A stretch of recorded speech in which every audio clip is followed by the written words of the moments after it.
come on, serious suggestions, please. I'm not trying to write a thriller here. It's supposed to be an essay. Facts and logic. Well, if it's facts and logic you're after, you shot yourself in the foot with your choice of research topic, didn't you? The Tatara Suna mystery. When so much remains unexplained, there's little to be objective about. Unless, of course, you restrict yourself to textual criticism. Yeah, well, this is my teacher's area of research. I can't change that. But it's fascinating enough without having to sensationalize it, don't you think? The strange location, the missing details, a mysterious person. I want to write my essay on something interesting, and I'm interested in getting to the bottom of all this. That's the only reason I came to you. Yes, you came to me, so all the more reason to take my advice. The fact is, it's the dramatization that will make people want to read it. There's no getting around that. Okay, but... Did one of them just mention Tatara Suna? But that's all the way in Inazuma! Is it just Paimon, or is it kinda unusual for someone in Summeru to want to write a paper about that? Everyone here is just going about their business. Maybe it really is just Paimon. Guess people here are free to research pretty much anything. Great! Let's go find out what this Tatara Suna mystery is all about.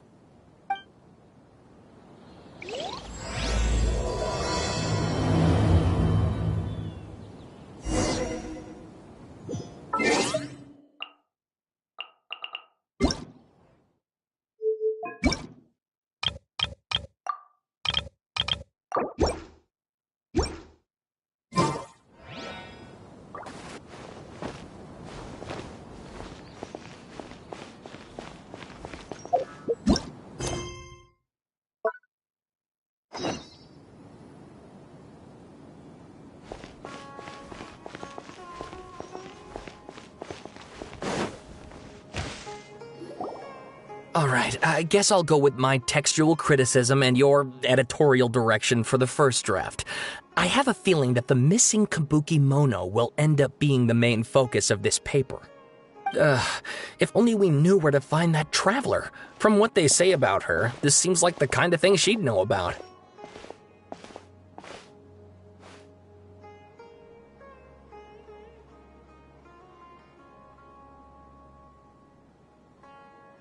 Oh, you're the traveler, you say? Hey, what's with that face? Don't believe us?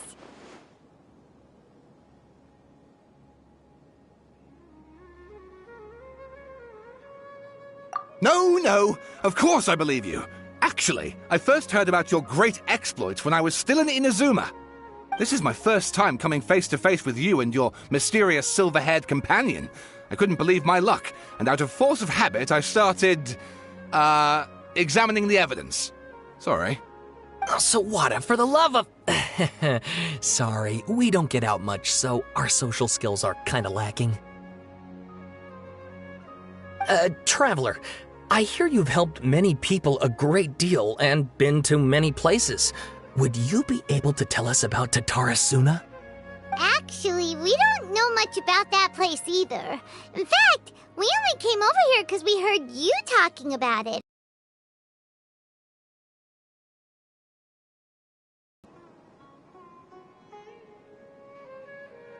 My teacher chose this area of research as a personal challenge. He said it's difficult to get into because even Inazumans don't know much about Tatara Suna's past. But who'd have thought that... If you don't mind, I'd love to show you all my outline for the book I'm writing about Tatara Suna. Hold on, Sawada. Don't you think that's a bit of a deep dive for a first read? Well, fair point. In that case, please ease yourselves in gently by taking a look at Akaba's latest essay draft. Let me give you some background. This all started with the discovery of some records in Tatara Suna. The writings mentioned someone by the name of Mikoshi Nagamasa, who crafted a fine blade. But in the end, he threw it into a fire to destroy it, and killed his servant Katsuragi. Why? Well, no one knows. Apart from the swordmaker, his servant, and the one who wrote this all down, the records also mention a kabuki mono. This seems to be an Inazuman word for an eccentric stranger, someone who dresses funny or acts in an unusual way. That's right. Akaba's teacher has spent quite some time researching these events on the ground. This Kabukimono lived in Tatarasuna for a while before disappearing without a trace. And shortly afterwards, as Akaba mentioned, things got pretty ugly. So first this strange person goes missing, then a murder happens? Seems kinda fishy to Paimon. Yes, my thoughts exactly. So I helped out too.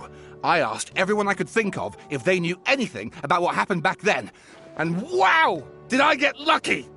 Stop shouting! This part's important. I just wanted to make it stand out. It just so happens that a friend of mine works at the Government Records Office. He looked into it for me, and I can now confirm that all the aforementioned individuals did, in fact, live in Inazuma over 400 years ago. Even back then, Tatarasuna was already at the center of Inazuma's smelting industry. The man in charge was a government official named Niwa. Curiously enough, it seems like he went missing too.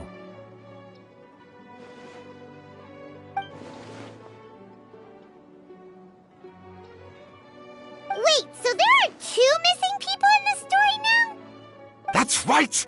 What's more, Niwa is a name with a lot of history to it. Have you ever heard of the great swordsmith clans of Inazuma? Oh, the swordsmiths? Yeah, like Ishin Art and so on?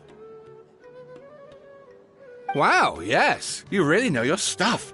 That makes things easier. So basically, this Niwa was a distant relative of the Kaidahara clan, the last practitioners of Ishin art. Something then seems to have happened in the Kaidahara clan, leading to their downfall. I don't know the details, but taken in light of everything else going on around that time, it makes you wonder whether it's all connected somehow. The Kaidahara clan? Sawada, you left out the biggest detail of all. Oh, yes, of course. How could I forget? Brace your minds, ladies and gents, for they are about to be blown. Or maybe you won't believe your ears. I wouldn't blame you, of course, because in all my years as a writer, this is by far the most. Get to the point, for Pete's sake. According to information acquired by Akaba's teacher, the Kabukimono was not a human, but a puppet. A puppet?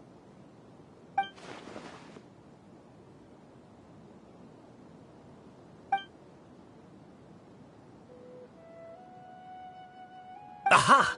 Judging by the looks on your faces, you do know something after all.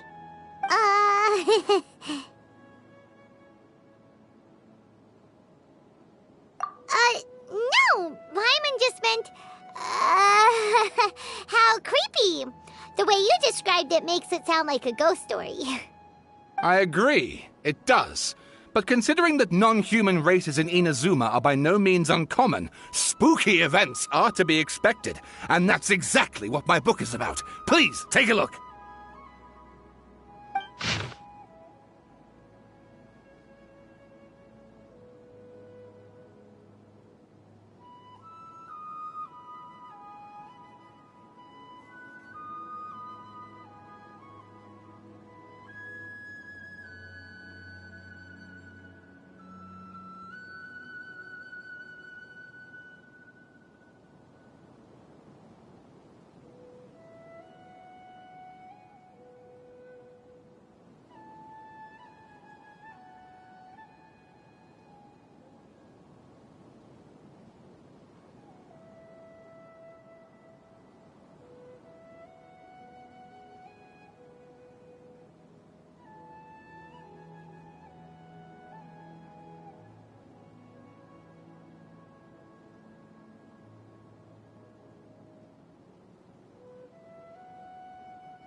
Oh, and please read my essay draft as well.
Sawada was encouraging me to follow his more creative approach, but I think essays should be grounded in facts.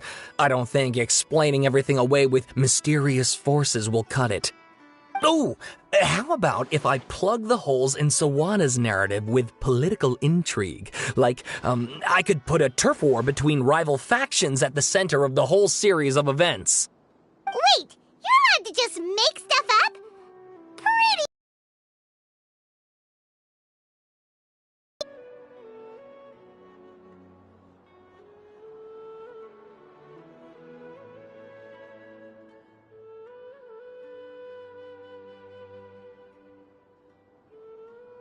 Akaba, look. Your teacher has researched this extensively. I've reached out to everyone I could think of. Whatever information we have now is all that there is to know. This is as much detail as you're ever going to get. Besides, if there really was a political power struggle going on at anything like the level you seem to be suggesting, what hope would we ever have of finding out the truth? Good point. Okay, back to the drawing board, I guess. Give me some time. I need to find a new angle on this. We have some other stuff to do, so we'll have to say goodbye for now. Good luck with your essay! All right, thank you. If you find out any more info about all this, please do let me know. Thanks so much.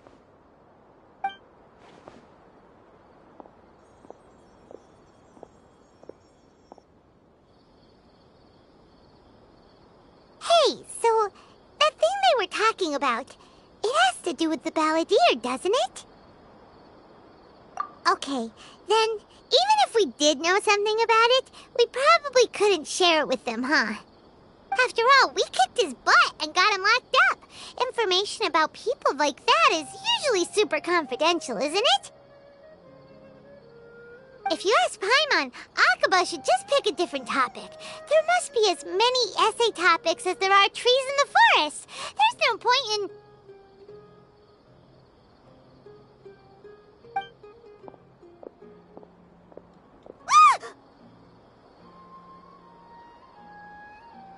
Hey, did you see that? He literally just went by, over there. It looked like... the balladeer! No, it can't have been. He got locked up. Oh, quick, let's catch up and see.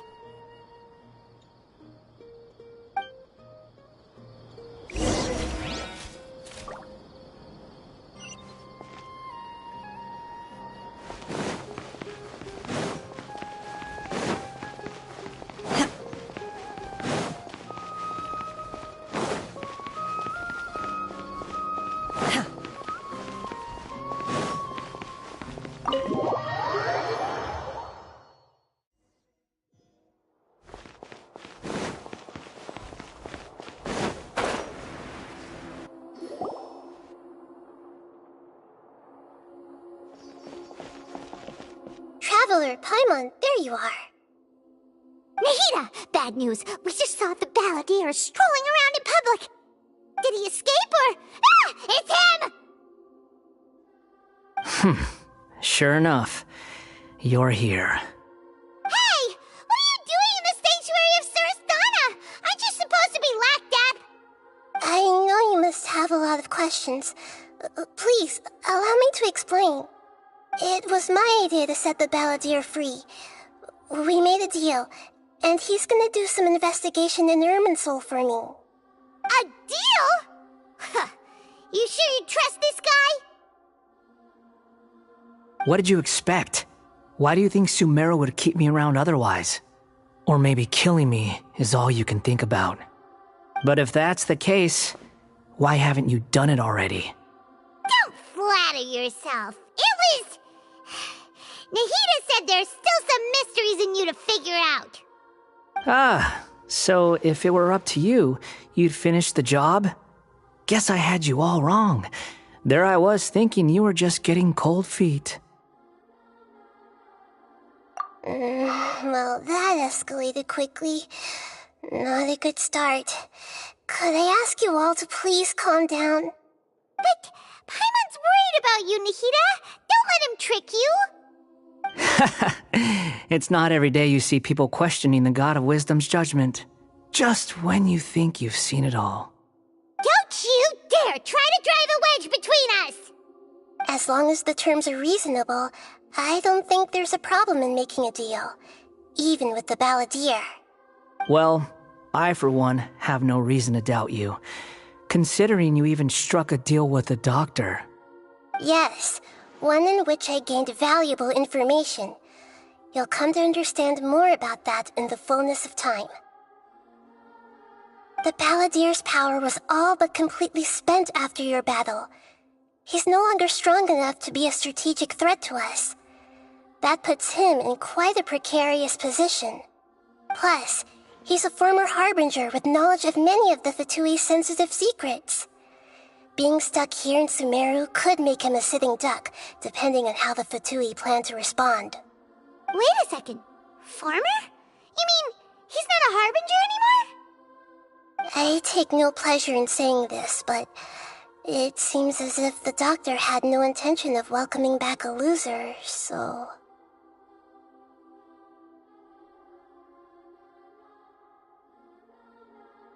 Sometimes it's you using them, other times it's them using you. Most human relationships are this way. Certainly all the stable ones are. That's how it was between me and the Fatui, and also between each of the harbingers. So as long as you have some value to offer, nobody will ever abandon you. But after recent events, even I have to admit that I'm not worth quite what I used to be.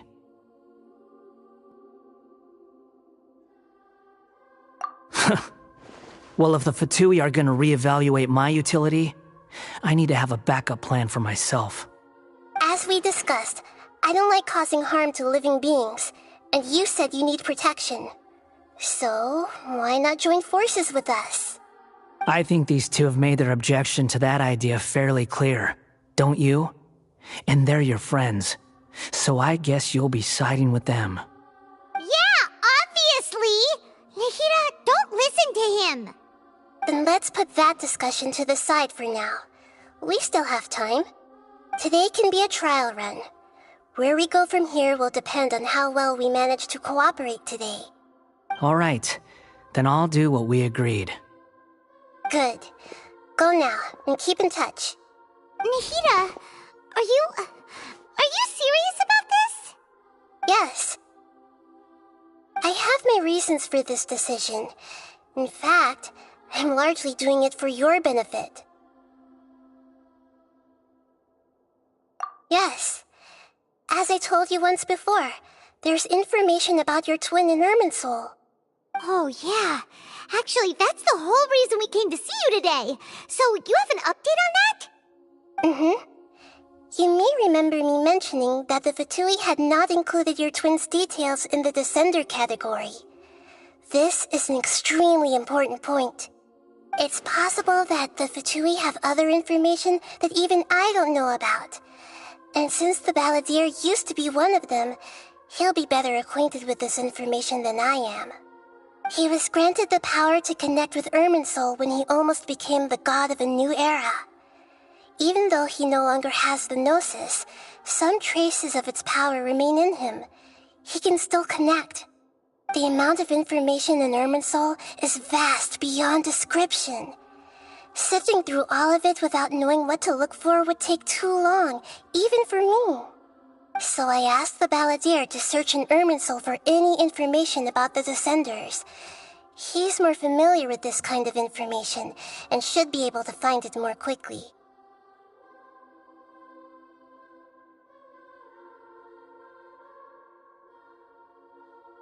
Exactly! Or what if... Paimon just doesn't trust him! He's treated us as enemies every time we've run into him!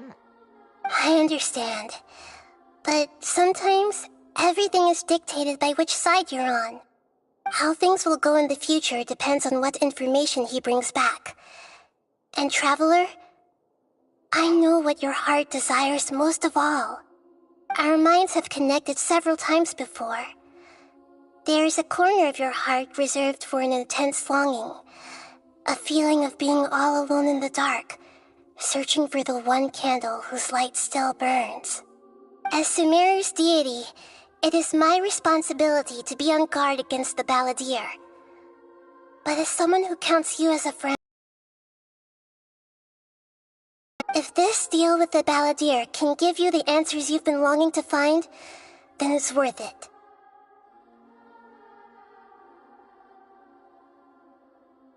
It's my pleasure, really. You're Summeru's hero. You've more than earned it. Paimon's still worried about this idea. Is there anything we can do to help? I was going to contact you about that, but then you suddenly showed up on your own accord. Seems like we have a telepathic connection. In fact, I was going to ask you to supervise the Balladeer on my behalf while he carries out the task I assigned. Even though he only has a fraction of his full power left, that's still a fraction of a former Harbinger. If you could accompany him, it would put my mind at ease. Of course, I'll be there to help guide you through Irminsul from the outside. Great, thank you. Prepare yourselves. I'm going to transport you into Irminsul. Wow, it looks pretty different here compared to last time. The colors are gentler. Guess that must be because Summeru's at peace now.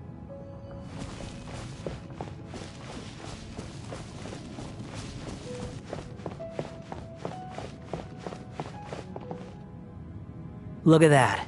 Hot on my heels. You know, you didn't have to cut your catch-up short just to keep me company. Oh, but I guess you panicked when you realized that I might enter Irminsul ahead of you. Shut your beak, jailbird! No way a prisoner gets to be so smug! I understand that prisoners have to put up with harassment from the guards, but right now, I'm on temporary release. So maybe you should think about backing off a little. Sounds like a successful rendezvous. I need to be quite clear about something. In a few moments, you'll be entering into the innermost region of Irminsul. It is an environment like no other, and the most important place in all of Summeru.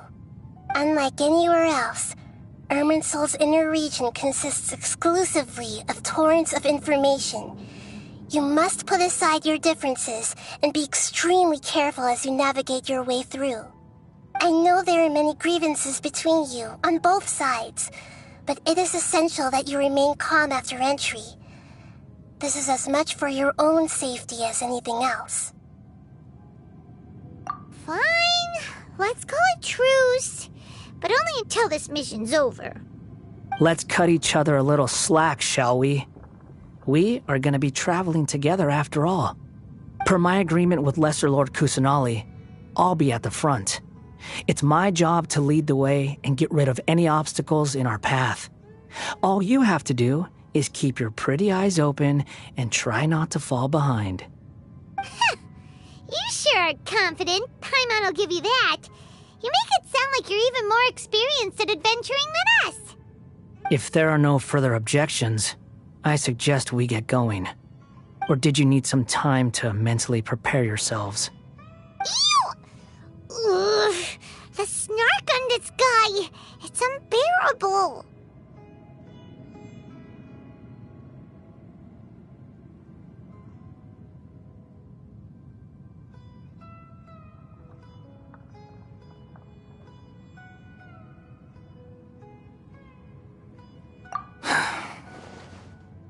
We can start now. Irminsul access granted. Initiating connection procedure. Is this a small sapling? Oh, darn it! Come on, let's catch up with him.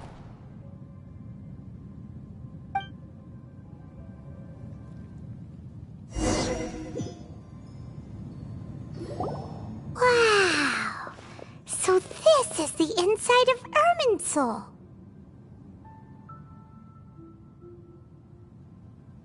Ooh, Paimon's never seen anything like this. And it feels like a sacred place. Irminsul is closely intertwined with the entirety of Teyvat. Every bit of information flowing here means something. Pick your jaws up off the floor. It's time to go. Why is it that Paimon just wants to do the opposite of everything he says? Lesser Lord Kusanali, we will now proceed to the heart of Irminsul. Can you still sense where the heart of Irminsul is? Yes. Permission to begin searching for information there? Permission granted. Go ahead. Let's go. Stay close. Don't go running off. Hey, so, say we did go running off in here. What would happen? What are you smirking at? I was just imagining the look on your travel companion's face if you went and got lost. Anything's possible in here. You can't rule anything out. So if you want to stay safe, your best option is to stick close to me.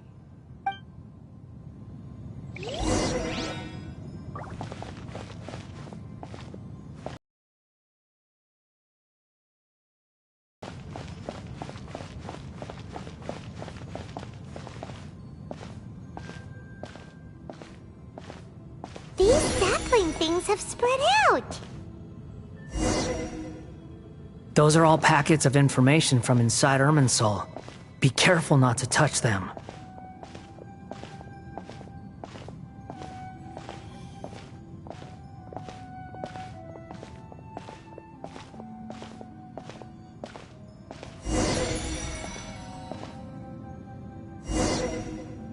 It looks the same in every direction.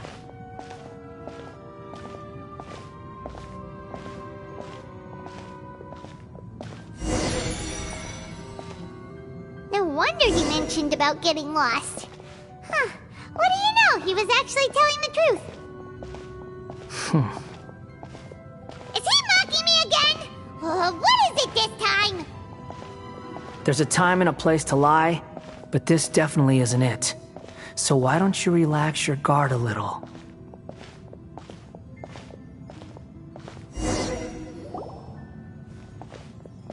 We're here. What a huge tree!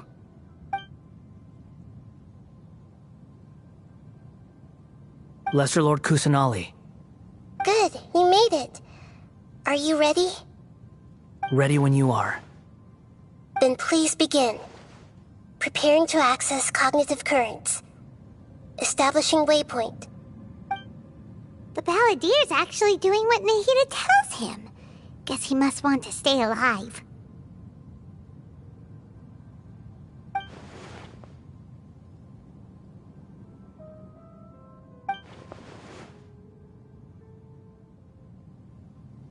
The rest is up to you.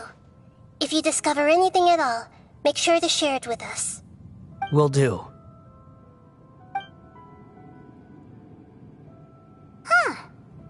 once, we're the ones with nothing to do. Traveler, Paimon, would you like to talk?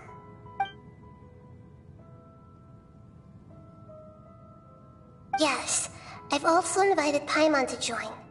Huh? What the? We can talk to each other inside our heads?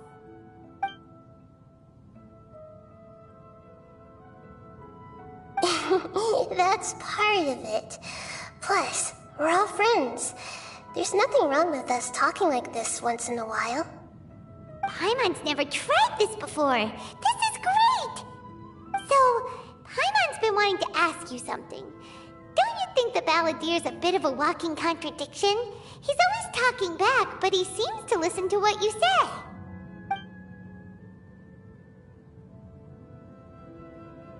As I've told you before, there are still some mysteries for him to resolve. Things that are clear as day to me, but that he has yet to understand. Perhaps today will be the day that he finds some answers.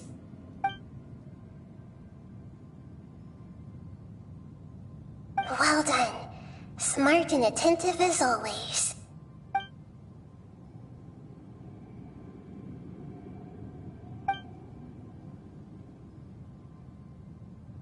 So, you made contact with that part of his mind. Well, it's true. Betrayal turned the Balladeer into the person he is today. Huh. Paimon thought nothing could get under that guy's skin. Turns out, he can get hurt and angry just like anyone else. Everyone has a history, Paimon. Even if you're a puppet created by the Electro Archon. Speaking of puppets, we ran into two people at the Academia today talking about an essay. Turns out their topic was about the Tatarasuna incident.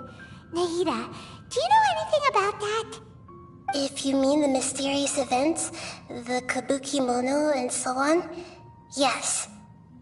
I know about all of that. Really? Because from what they were saying, it sounded like lots of Tatarasuna's history is still unexplained. And most of the information we have now is just from people filling the gaps with their imagination. At least that's what they thought. Oh? How interesting. Those two managed to deduce quite a lot through guesswork alone. So the Gesse got it right? Well, they guessed right about one thing. Tatarasuna was sabotaged. Must be a riveting conversation you three are having. Funny how all the good ones happen when I'm not involved. What makes you think we're talking to each other? Don't insult me. You're having a private conversation without me. Obviously, I must be the topic of said conversation.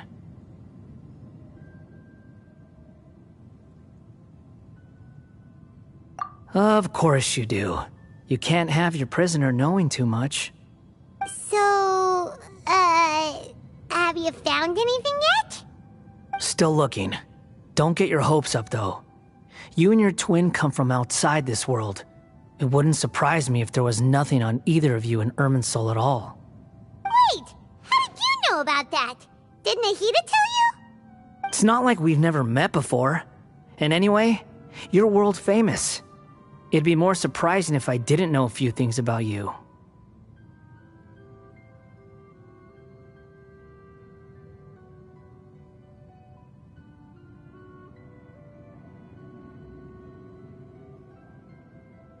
Right now, we have to keep the peace. I'm not interested in creating more misery for myself, and making cordial conversation is something I can manage. Huh? Wait. This light. It looks similar to those saplings. What could it be? Anonymous data.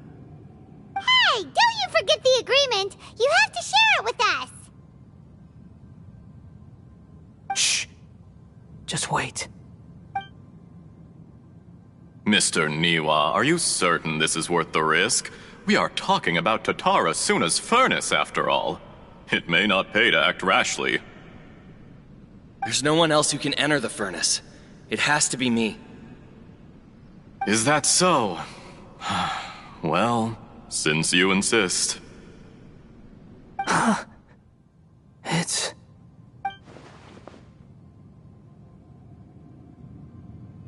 Whoa!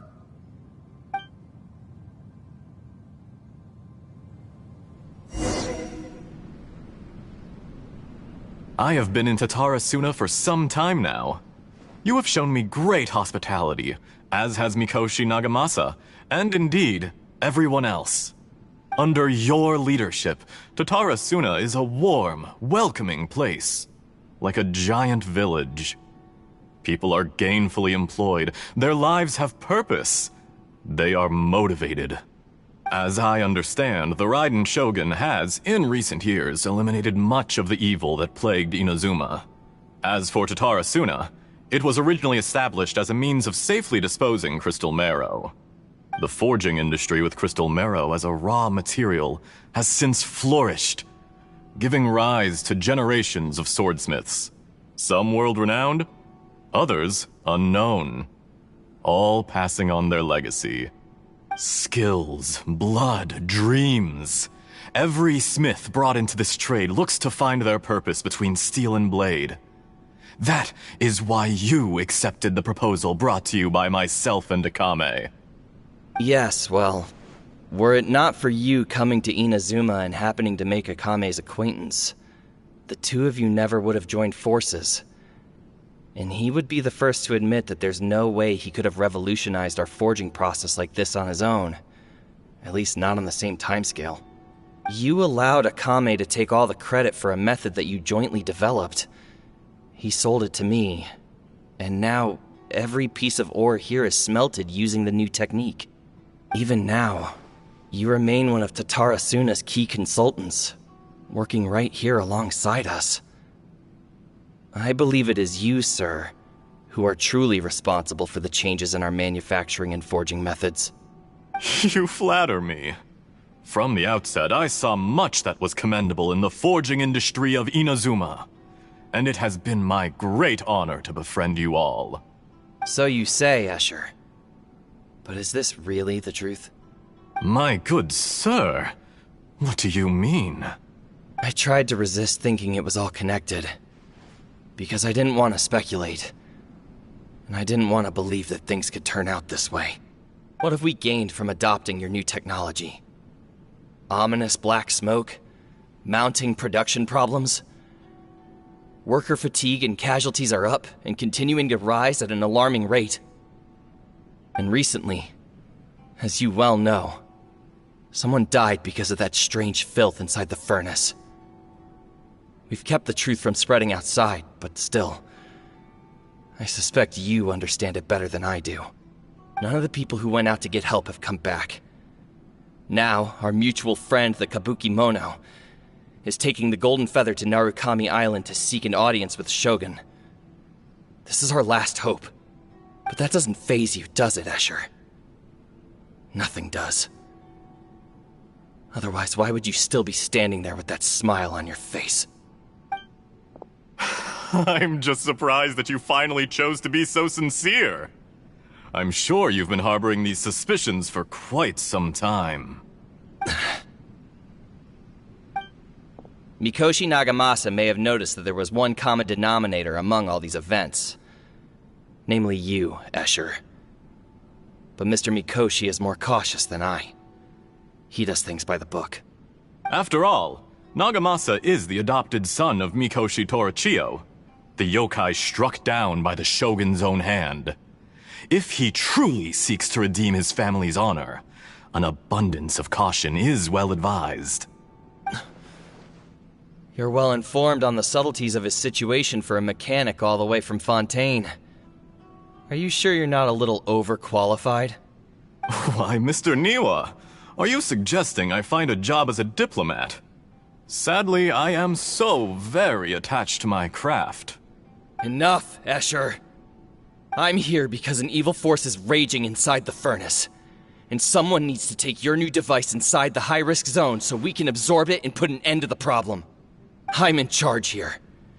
And I'm about to take some responsibility and head inside. probably to my death. But what about you? What are you still doing here? Judging from the look in your eyes, you don't seem to trust me. Drop the act! We're past that now. Whoever you are, it looks like your plan to destroy Tatara Suna has worked. I just want to know what you're still doing here. What's left? Don't you have all your answers by now? Honestly, I'm just waiting for the right moment. A moment like this, where you finish talking and I stop you from entering the furnace. You...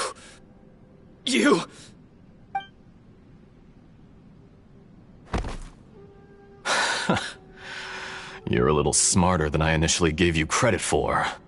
I thought I'd disguised myself exceptionally well, at least for the first few days. But to my surprise, you had your people look into my background right from the start. It's a long journey from Inazuma to Fontaine, but that didn't stop them. Eventually, they managed to confirm that Escher was an alias, and that I was not from Fontaine at all. And yet, despite all of that, you still fail to realize my true identity, and what I seek in Tatara Suna. Did you really think you would be able to see through my plan? If you kill me, there's no one who can get inside the furnace. So you're really going to destroy this place? Is that it? Oh, but you're quite wrong. There is one other person. Some may not see him as a person, but you told him yourself. You're not a puppet. You're a human. You're just missing a heart. Whoever you're working for won't get away with this. They'll be found out. But this makes no sense. What are you really trying to accomplish by all this? Why go to all this trouble? It's no trouble at all. Patience is a virtue which I have in abundance. This is all part of a carefully controlled experiment. If you must know, I'm happy to divulge my true identity. I'm a Fatui Harbinger. Call me the Doctor. The Fatui? Who? What do you want? Or inconvenience for your nation. That's it? That's why you gave us your cursed technology? Just to let loose the evil energy from the crystal marrow? Look how even the righteous soul is filled with venom when faced with its demise. My device functions precisely as you say. It is the only chance you have of preventing a catastrophe and keeping the truth from the outside world. However, I did not make it with you in mind. It is easier for a person to be possessed by evil spirits when they are filled with hate. So give in to your fury. I want to see what happens when a malevolent heart is placed into an unsuspecting puppet. Make no mistake, even without you, that pure, innocent puppet would only end up being used by someone else instead. What other reason would a human have for befriending one who is not of our kind?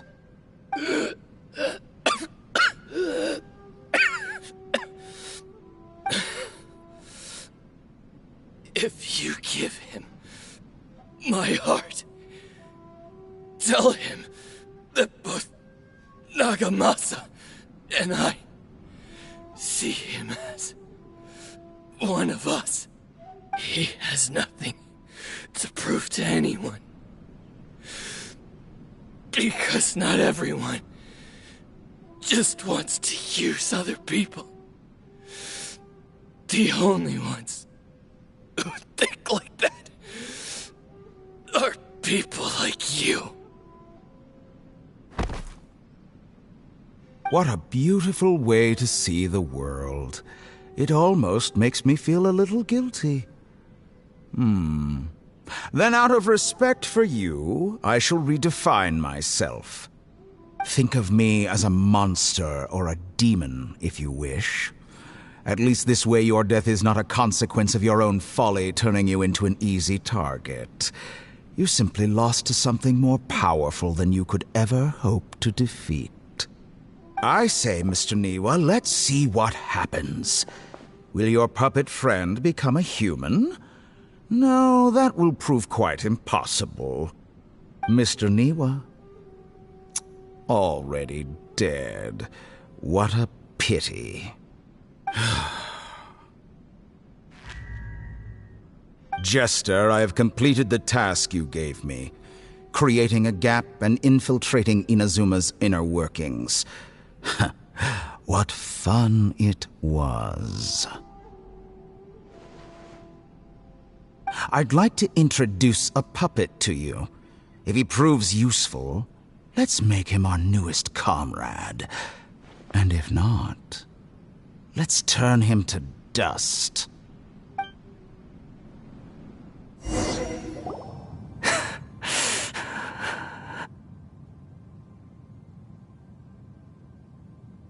Hey, are you alright? Dottore.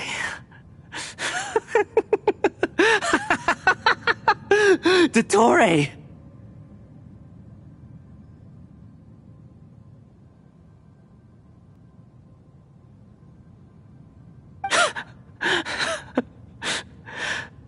Good. Good. Was that the doctor? Did he turn into a mechanic from Fontaine?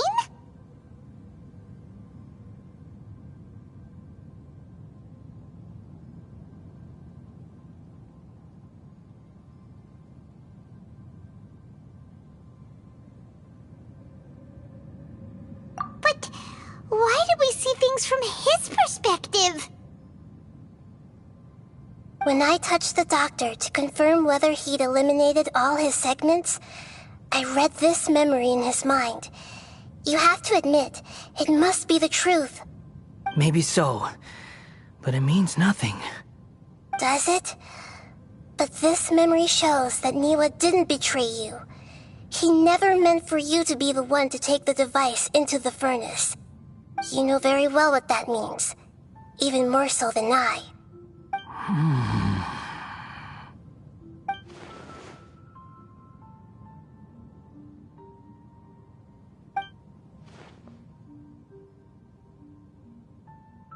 Let's give him some space.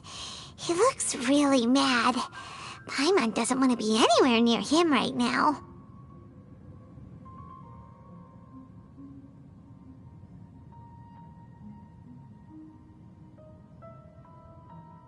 We need to give him some time to process his emotions. Paimon's still confused about the Tatarasuna incident.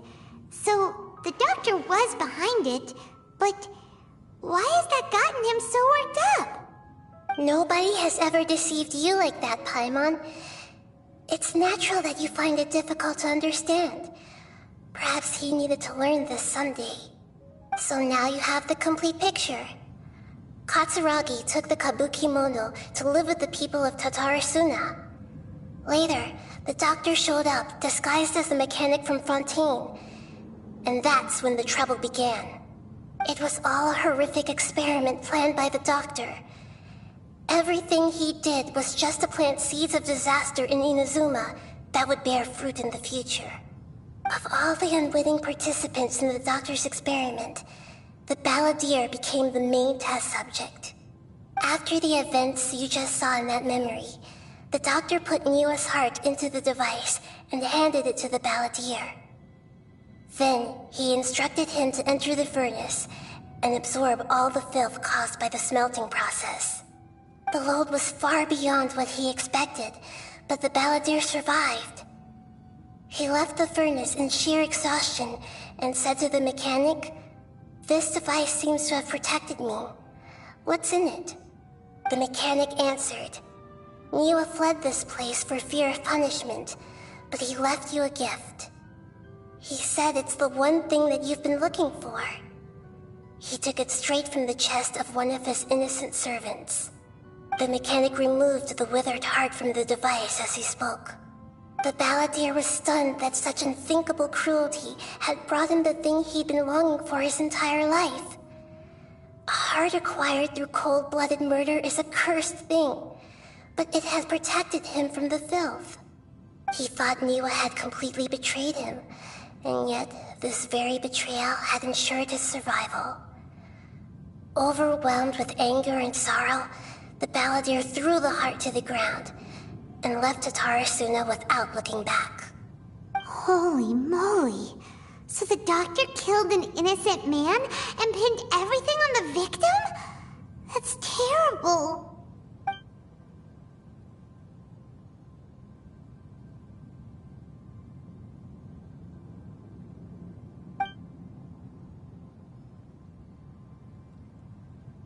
Yes. Only if he understands this can he choose a new path forward. Dotori, you brazen-faced... Niwa didn't run from justice. You killed him.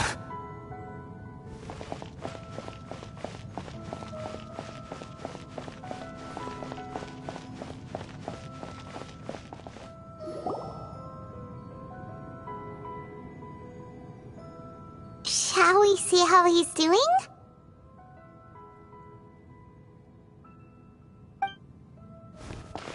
Hey, you alright? That's a scary expression. Are you worried about me? If we didn't have such a history, I'd almost think that qualifies me to be your friend.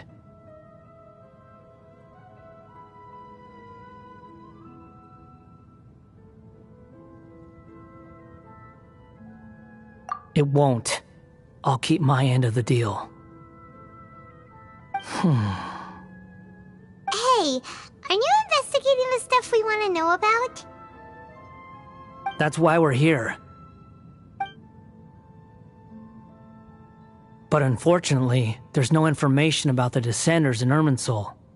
Even if you can't find anything, that seems to confirm it. Irminsul does not keep records on the Descenders. Anyone who comes from beyond this world is not counted as part of Tevat. Oh, does that mean we have to leave empty-handed?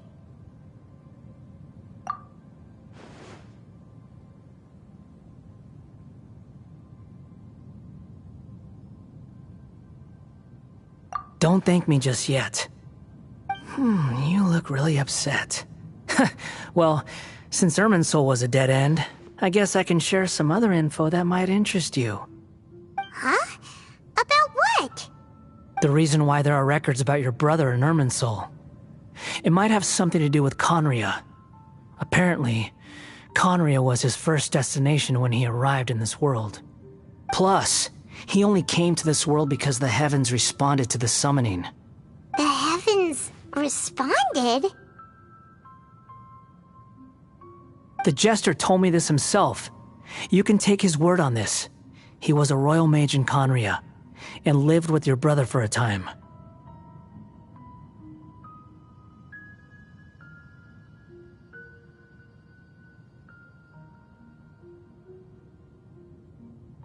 I don't know the details.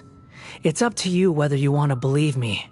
All I can say is, I wouldn't lie to you about this. Did you get all that, Lesser Lord Kusanali? Yes. Astonishing news. Does this info count towards my mission? It wasn't from Irminsul, but was it valuable? Very valuable. Good. In that case, I'll take some time for myself now. Huh? What have you done? Lesser Lord Kusanali was right. My power's all but completely spent.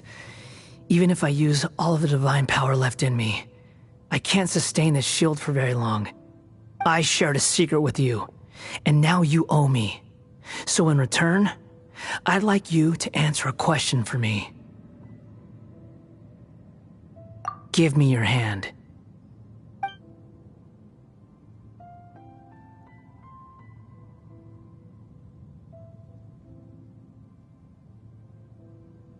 Can you hear my voice inside your head?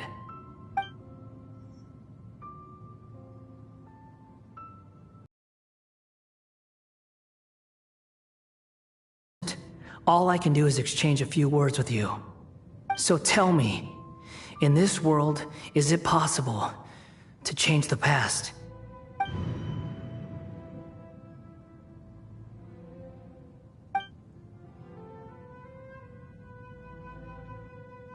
Done.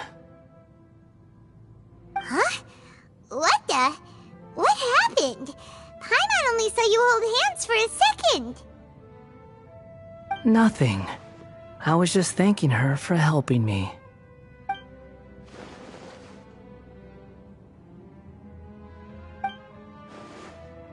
So long. I suggest you get yourselves out of here quickly.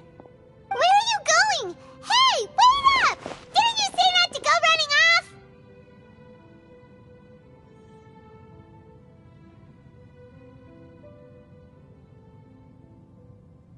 Fast reaction time. But I don't think we'll be seeing each other again.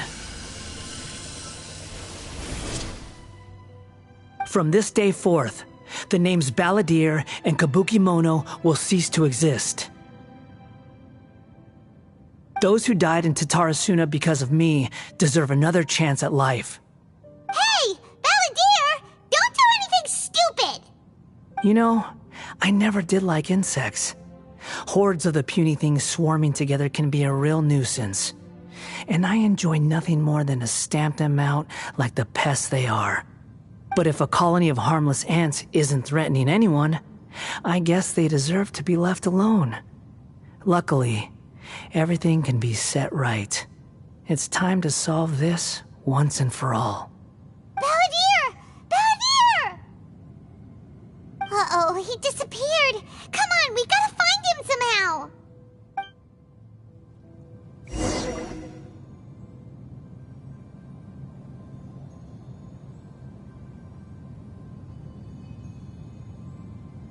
Oh no, he's really gone.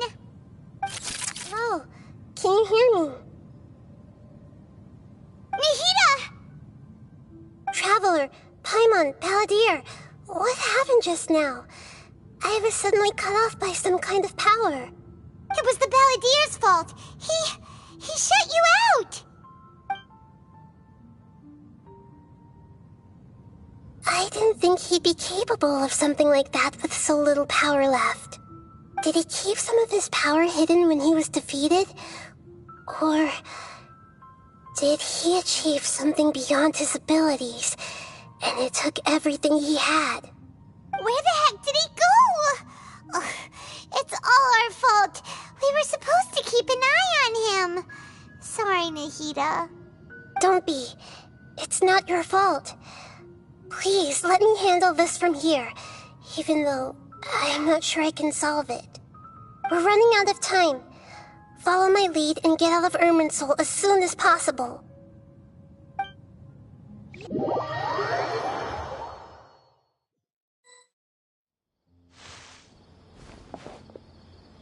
We're out! And we're at, an inn or something? This is an emergency. I'll have to ask you to stay here for now. Everything's arranged, and nobody will disturb you.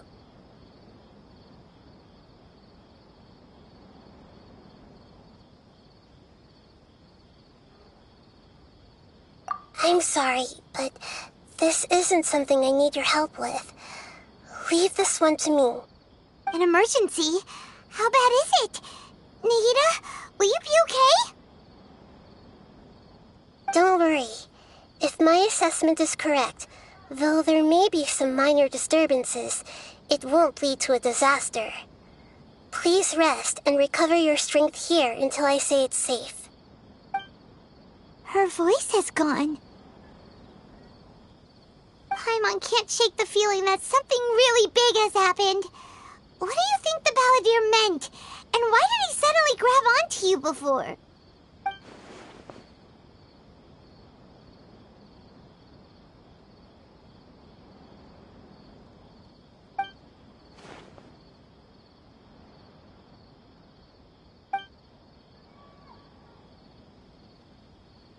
He wants to change the past?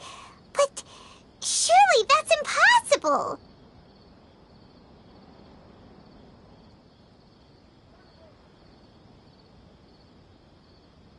Right! You can't just rewrite history! All that stuff happened already in real life! It's like, imagine Paimon drank all the water in this inn.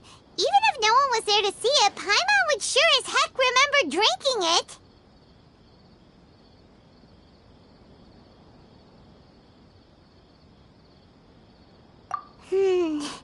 So, why does Paimon still have a bad feeling about this? Paimon can't help but feel scared about what he might do. Oh, Paimon's so confused.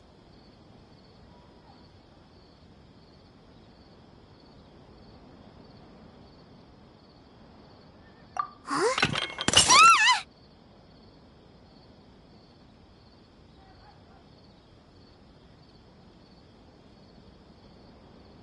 Sorry, Paimon accidentally... It's the Balladier's fault for causing Paimon all this mental stress. But erasing yourself from history? It's unthinkable. Is that really possible in Irminsul?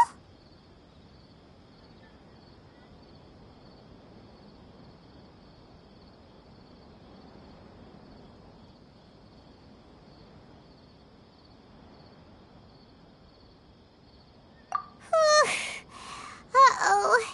Paimon's head is overheating from trying to understand what he's up to. And it's still not working. Ugh! Paimon's had it with that little brat. He's been nothing but trouble ever since we met him. There's no way he'll actually succeed, right? Otherwise, won't everyone who's connected to him be affected too?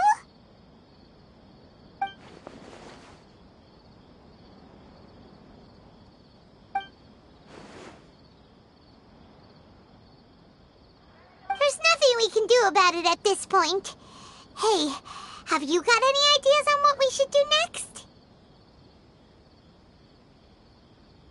Seems like now there's nothing left for us to do but to go to sleep. But Paimon's still so worried. Paimon won't be able to sleep a wink tonight. So, how about, we list all our favorite foods to take our mind off things? Heck, if that doesn't work, Paimon's probably gonna collapse of anxiety here. Alright, Paimon will start. First dish. Munstack grilled fish. Oh, and chicken mushroom skewers. Tea break pancakes, cream stew, sauteed matsutake, and Dragon chili chicken, almond tofu, satisfying salad. Oh, also Adeptus Temptation, golden shrimp balls, triple layered consomme, lotus seed and bird egg soup, and...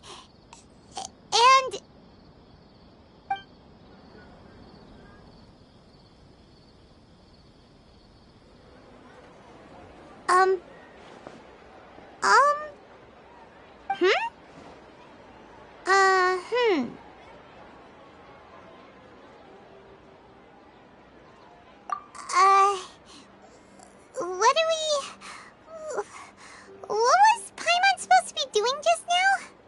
Paimon was, talking? Huh. Paimon suddenly can't remember what she was talking about. What was it again?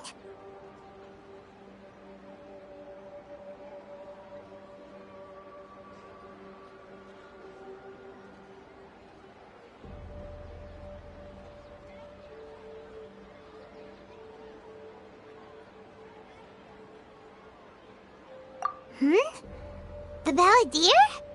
Is that a food too? Huh. Weird name, though.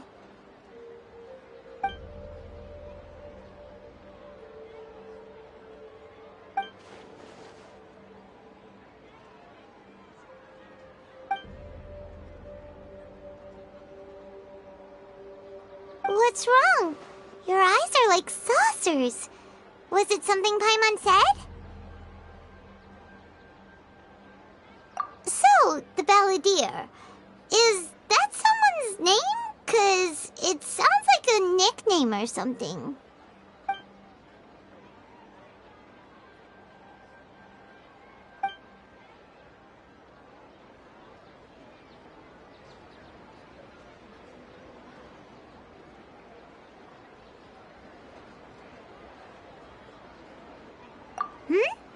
Okay, sure. Where are we going?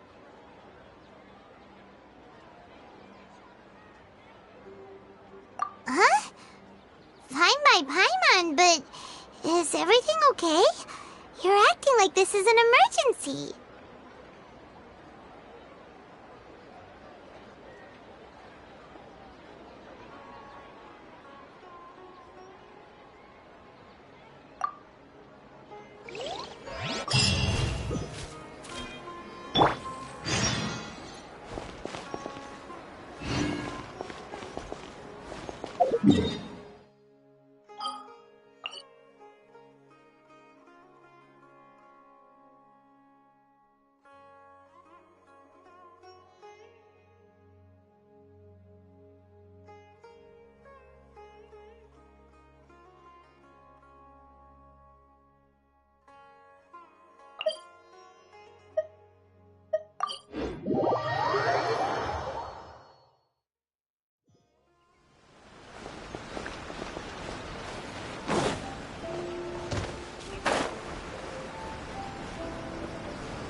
Ah, it's been a while.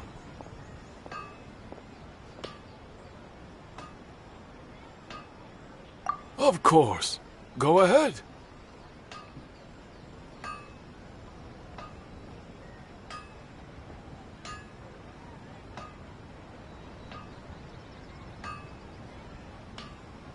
Oh.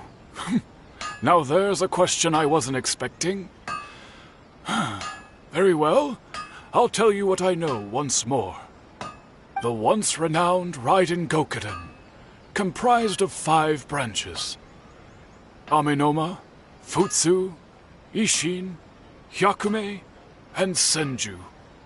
The art of forging practiced by these 5 clans was first taught to them personally by the almighty Shogun. Over time, the 5 branches diverged from one another as generations of bladesmiths honed and perfected their craft until they became 5 distinct traditions. Most of the great swordsmith clans of old have since fallen into decline, and for a long time, only the Amenoma branch kept its art alive. But fortunately, Kaedehara Kazuha recently returned to Inazuma and took up the mantle of the Ishin art. Now, 2 clans remain of the original Gokuden 5. If my memory serves me right, you yourself were present when he forged the Ishin blade. Oh, yeah, we were! Paimon remembers that now. We learned a bit about the decline of the Raiden Gokuden then, too. It seems like such a shame.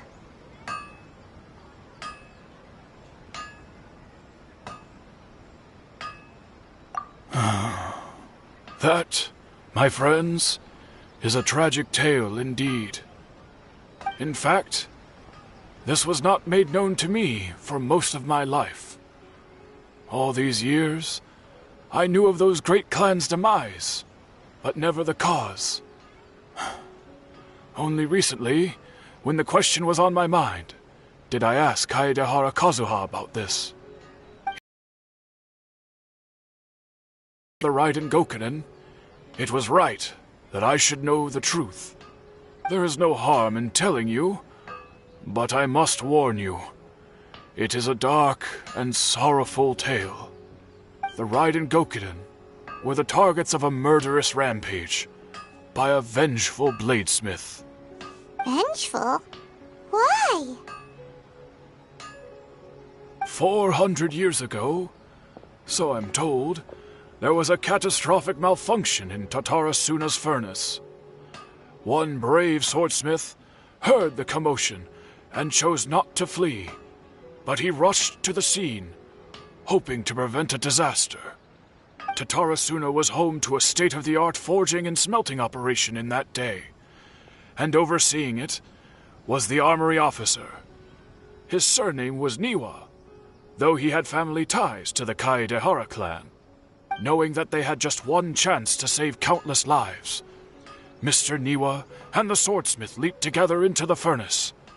The furnace quickly stabilized, but neither of them made it out. The smith's death, though heroic, dealt a devastating blow to his family's fortunes. His orphaned son was left to fend for himself, and grew up deeply resentful at the world. In his heart, the whole of Inazuma was culpable in his tragedy. He hated the almighty shogun for her apparent indifference towards his father's death, and he hated everyone who had done nothing to try and save him.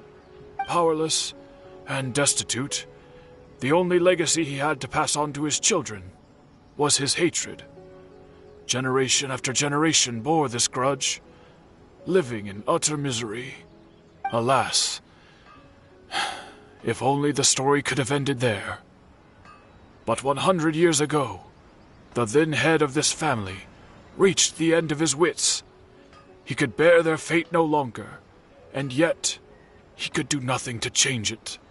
Finally, he made a drastic decision to take revenge on the Raiden Gokuden.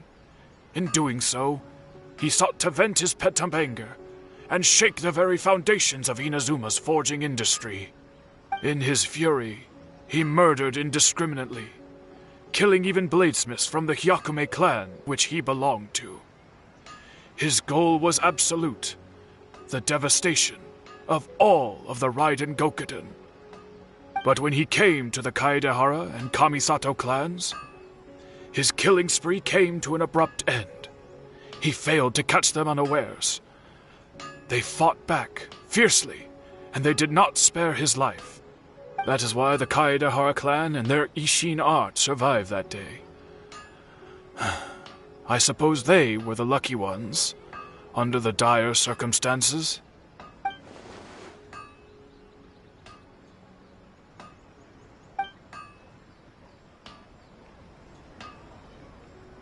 Was there anything else you wanted to ask?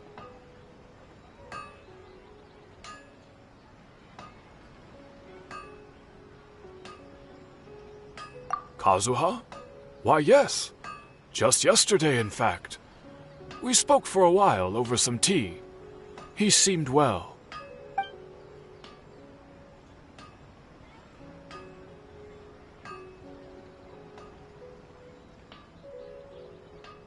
My pleasure. Don't tell Paimon. There are other places you want to visit too, right? Your expression says it all. You can't hide anything from Paimon. On to the next stop. Lead the way, traveler. Paimon will be right behind you.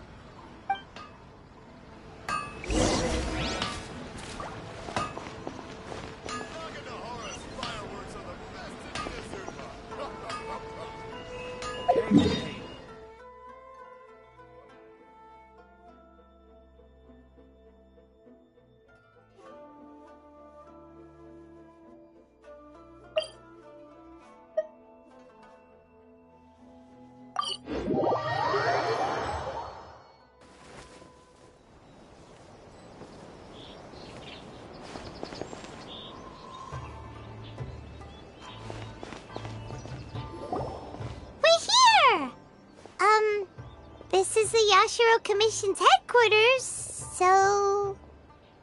Traveler, it's been a while. If you're looking for the Commissioner and Miss Kamisato, I'm afraid your timing is unfortunate. They're not here right now. Are they out on business? The Commissioner is out on business, and Miss Kamisato is standing in for some meetings in the Commissioner's place. If it's urgent, you're welcome to wait inside until they get back. What do you think? Shall we go in?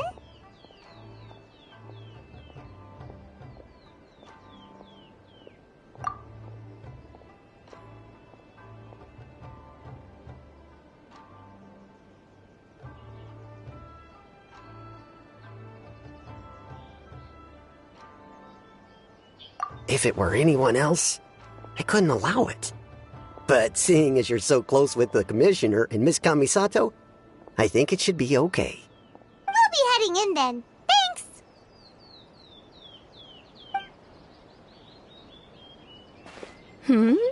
Hello, dears. Is there something you want to say?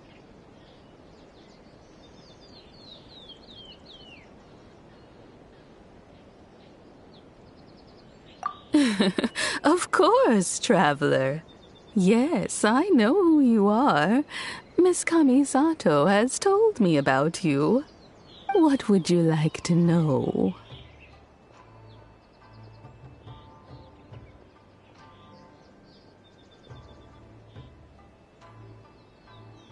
Oh, they're both very well indeed. Lately, Miss Kamisato has been rather busy attending all kinds of meetings and occasionally paying visits to some local organizations on the Commissioner's behalf.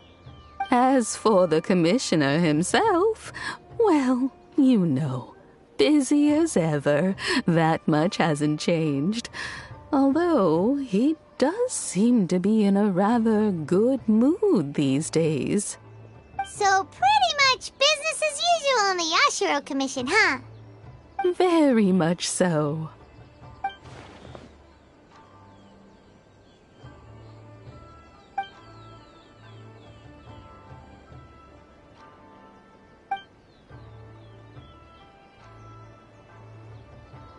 Well, got any more questions? You're very welcome. In fact, I would love nothing more than for you to come and visit more often. But I'm sure you must be far too busy to have time for that. Miss Kamisato talks about you all the time. She seems so thrilled to have you as a friend, and she's always saying how talented you are and how much she admires you. I must say, many things in Inazuma seem to have taken a turn for the better since you arrived here. So you're not just Miss Kamisato's knight in shining armor, you know. You're a hero to us all. I mean it. Whenever the Commissioner dines at home, Toma always joins him. I always find myself at my most relaxed when I'm serving the two of them and listening to them chat away. The Commissioner has such a busy schedule that he doesn't always have the chance to take his meals at home. But given the opportunity, he always prefers to dine here. They say it's because Toma's a much better chef than most. Oh, the Commissioner is so fond of home comforts. They get to talking about you sometimes, too, you know. Always with a very fond tone. The way one would talk about dear old friends around whom one can truly be themselves. Miss Kamisato occasionally joins them as well. Whenever the whole family gets together and they start talking about people they've met and experiences they've had, you always get a mention. It's been many years now since the late Mr. and Mrs. Kamisato passed away. Much has happened in the Kamisato clan in that time. As someone who is old and gray enough to have watched their son and daughter grow up, it makes me so happy to see them meet a dependable friend whose company they enjoy so much. So, in the future, if you ever do have the time, please know you are always very welcome at the Yashiro Commission headquarters. There will always be at least one old lady who would be delighted to have the pleasure of your company.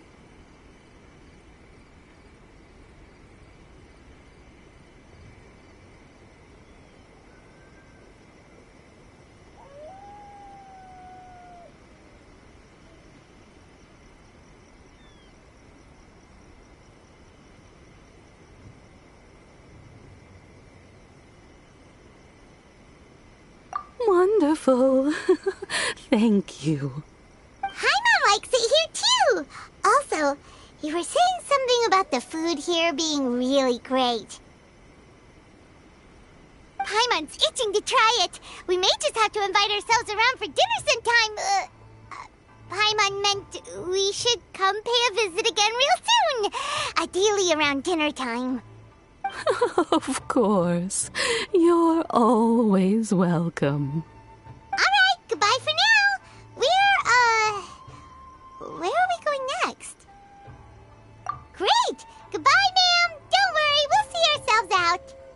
All right, then. Take care now. Hope to see you soon. Oh, are you two leaving already? Yep, everything's taken care of now. Don't worry. Very well.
Shall be punished.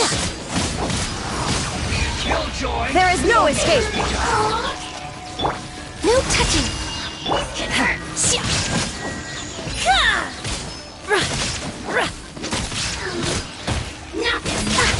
Power flows through me.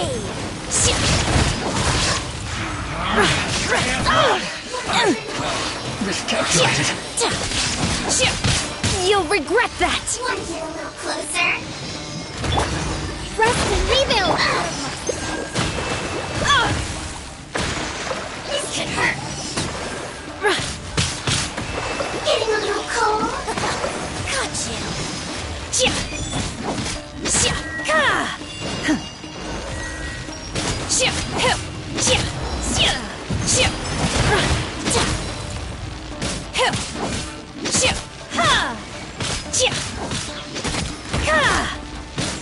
This mirror image is feeble. Water and snow. Help me, please. Getting a little cold. This could hurt.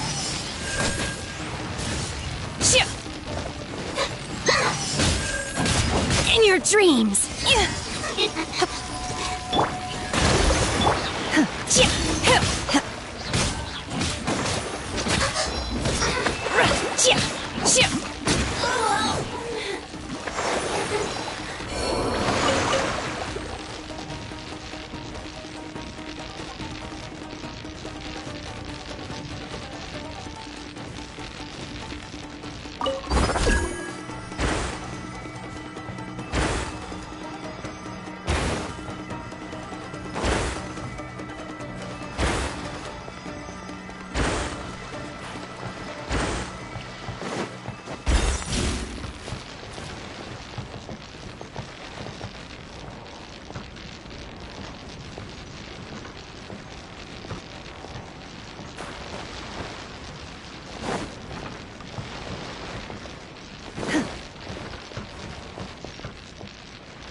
No escape from fate. What's one more opponent? Take this! The insult shall be punished. Shine down! Mercy! Let's move out. Uphill battle! Access denied. Drink will suffice. You is preserved. Didn't see that coming. Frozen food. I'm a little low on energy. Must press.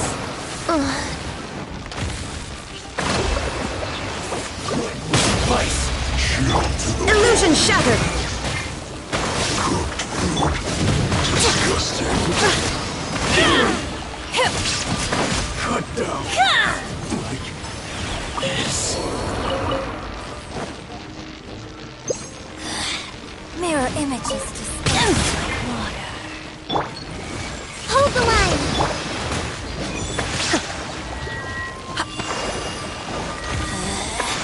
Out of my sight.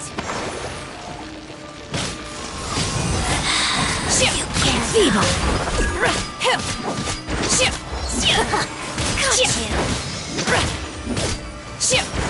This body belongs to ice and snow.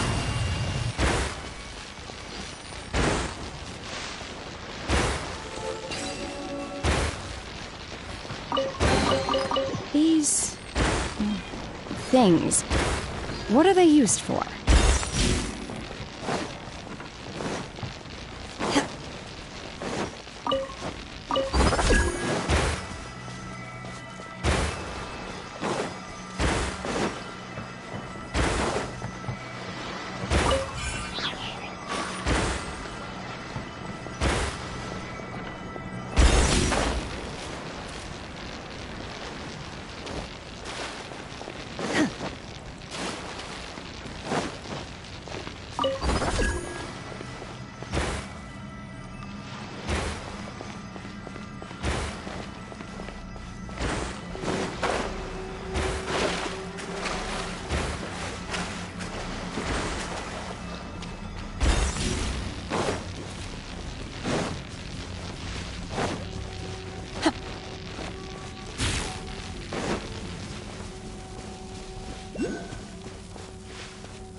Well, here we are.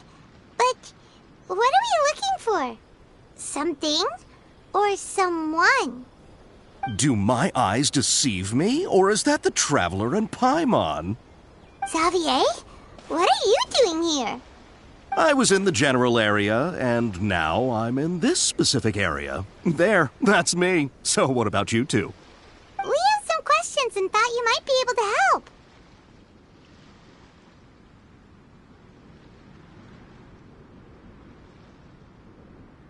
Certainly do. I've researched the furnace here in some depth. If there's anything you want to know, just ask away.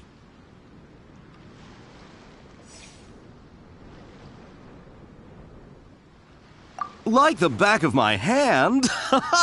Make no mistake, I have been here a good many times before. Not only that, but I've met people in Inazuma whose families used to live in Tatarasuna years ago. They said it's all true, the history here. Oh, well, it's a long story, don't you know? The tale of Tatarasuna starts a long time ago. I'm told that its history is one of the most foremost forging and smelting operations in the nation, goes back around 1,000 years. Still, the furnace has had a couple of serious maintenance issues along the way. A couple? When exactly? One was just in the last few years, the other was several hundred years ago. A fun fact, I'm not the first Fontaine tech guy to come and work on it either. There was a guy back then too. They say he was a mechanic who consulted on a technology upgrade. It seems like the technological collaboration between our two nations goes back a long way. How about that?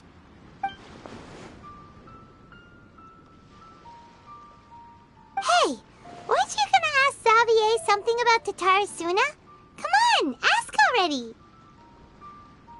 Oh, I didn't realize you two were here for a history lesson. Me neither. Paimon doesn't know what's gotten into this one today. Feels like we've been preparing for a history exam or something. What brought this on? Did you just wake up today with a sudden burning desire for historical knowledge?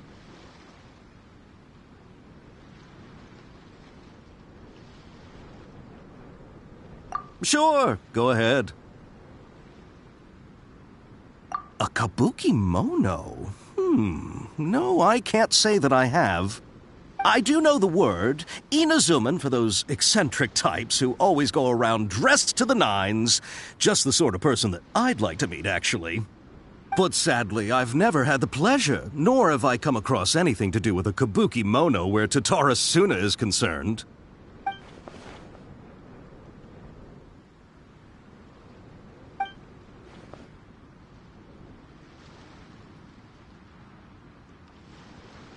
Of course! Don't mention it. Oh, we're leaving? Okay, bye, Xavier. Oh, you're most welcome. More than happy to help. Farewell. Looks like you got all the information you're looking for.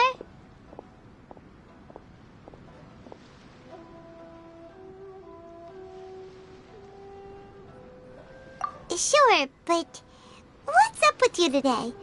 Whatever it is, it seems like it's really troubling you. Keep your smile, Spinal Crocodile. No matter what happens, Paimon will always be there for you. Hey, don't mention it. Alright, let's head off and go meet Nahida.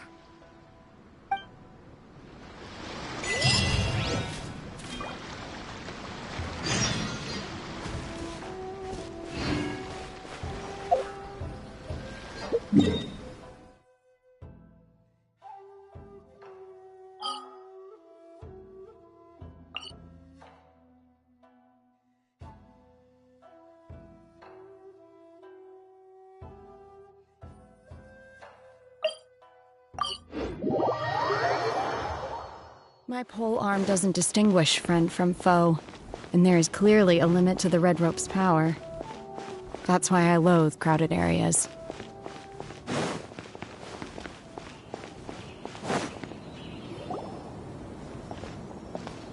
Hey, it's them!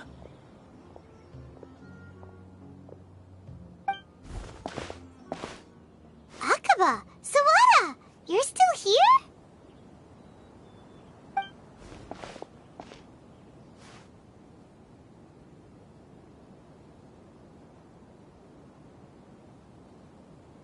Indeed we are. If you have a moment, we'd love for you to join us once more. We have time. What do you want to talk to us about? It's the same topic we discussed last time. Obviously. Still looking for more info about Tatara Suna, huh? Should we join them?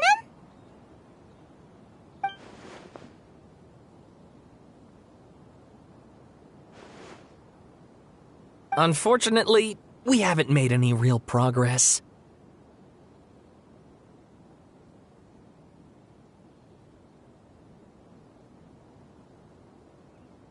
Huh? Oh, of course.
I presume you'll want to read mine as well. Here.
Well, what do you think?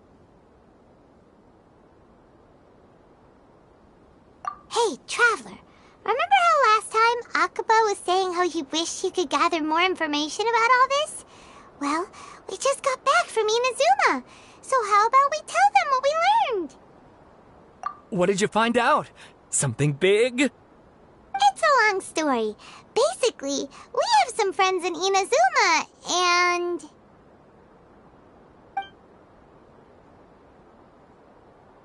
Wow, so many new details. Thank you so much for sharing that with us. Well, well, so it all comes down to one man's desire for revenge. Huh. You heard this from a member of the Amanoma clan, you say? Then I guess it must be true. Ugh. So there's no ghost story here after all. This new information actually lends further credence to my hypothesis. Evidently, swordsmiths were seen as having an incredibly prestigious role in society those days, to the extent that harming them was conceived of, at least by the perpetrator, as a way of exacting revenge against those in power. Yes, okay, point taken, you were right. But that doesn't mean I can't carry on with my novel. And they're back at it. These guys are really into this.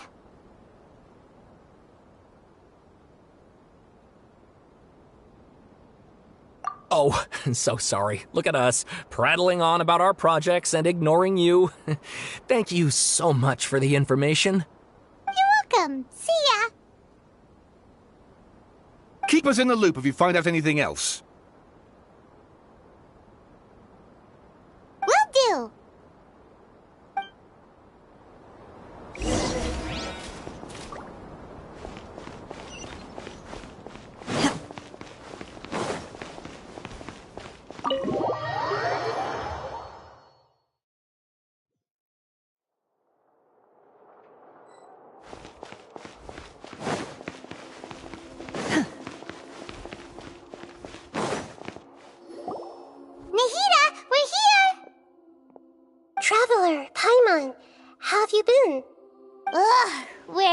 start. Paimon hasn't had a moment's rest this whole time. That night, we ended up chatting and chatting until suddenly the sun was up. And then she decided she wanted to go to Inazuma.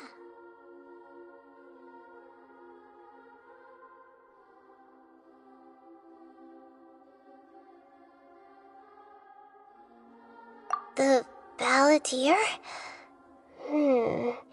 It sounds like some kind of code name.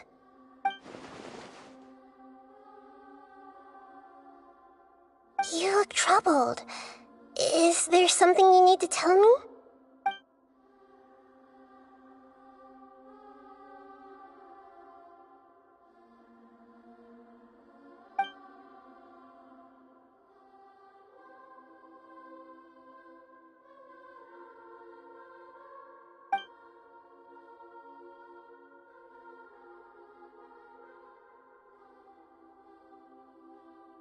Traveler? Hey, what's wrong? You look so upset.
That's quite a story. So, this puppet known as the Balladeer erased himself from Irminsul, hoping that he could change the past. But how was he even able to do that? As the Traveler said, he very nearly became Summeru's deity. Admittedly, I remember it a little differently. I don't recall finding anyone inside the machine after we defeated it. Nevertheless, it does make sense. If someone were to successfully erase themselves from Irminsul, the world would change to reflect the new reality. So, you believe this person really existed, and we just don't remember him because... well, because he literally changed the world? Yes. Theoretically speaking, it is possible to do this. But I'm struggling to imagine the kind of person who would dare go through with it. The Traveler comes from a world beyond Tevat. That's why there's no information about her in Irminsul. And it also explains why any changes to Irminsul wouldn't affect her. So if there's anyone in the world capable of retaining memories from a past that has been rewritten, it's you. It's quite incredible when you think about it. Paimon's having a hard time understanding this balladeer guy's motivations. Why did he do it? I can only make inferences based on the information we've been given. As for what kind of person he was, only you remember that.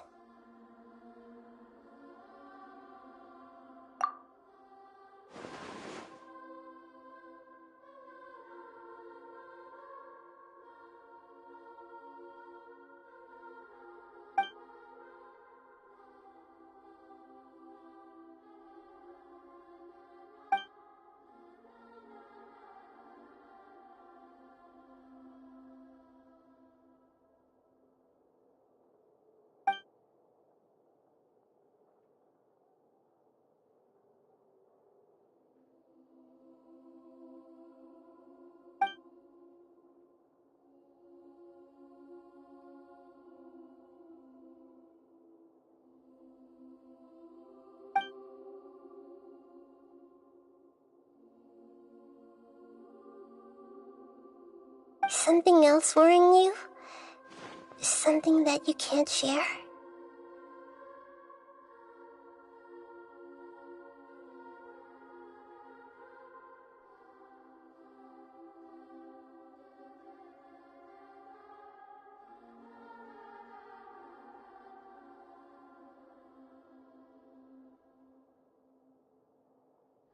It couldn't change the fate of the ones who had died, right?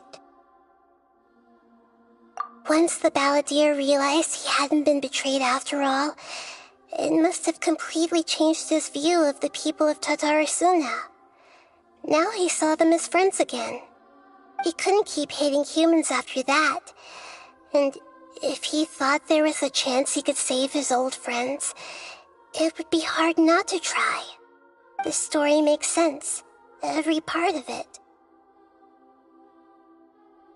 The balladeer tried to achieve godhood with the doctor's help. He was unsuccessful, but retained the power to connect with Irminsul. That power then enabled him to change what was recorded in Irminsul and erase himself, even though he didn't have much strength left. Yeah, it does make sense, but it still ended in tragedy for his friends. It just feels so hopeless. He gave everything to do this, but it seems like he got nothing in return.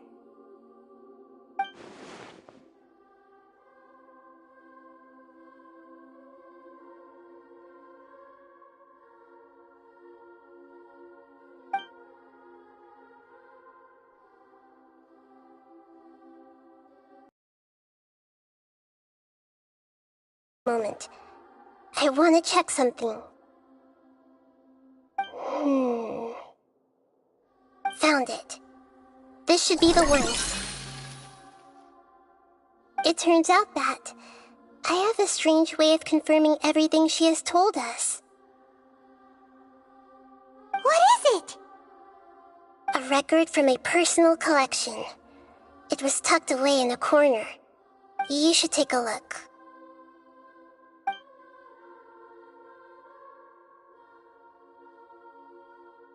Is this a fairy tale? Who wrote it?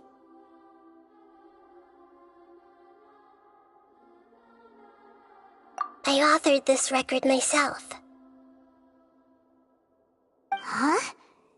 You wrote a fairy tale that somehow has something to do with the balladeer? When combined with the traveler's narrative, it's clear that this story is an allegory. Everything in it is a symbol for something else. Hold on. So this record survived from the past? Yes. Any information about the balladeer or the kabuki mono and other records will have been changed. But I wrote this story in a way that means it was left intact. Changing the information in Irminsul changes to that. But Irminsul can't change information that was well hidden in advance. I guess I must have written this story as a backup before the Balladeer entered Irminsul.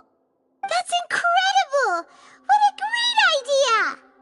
And sending the Traveler into Irminsul with the Balladeer must have been a further precaution. I knew she'd remember everything. This story is abstract enough that it still resonates with the present information recorded in Irminsul. But if we connect all the different pieces together, the true story that emerges is the one she told us, the now erased life of the Balladeer.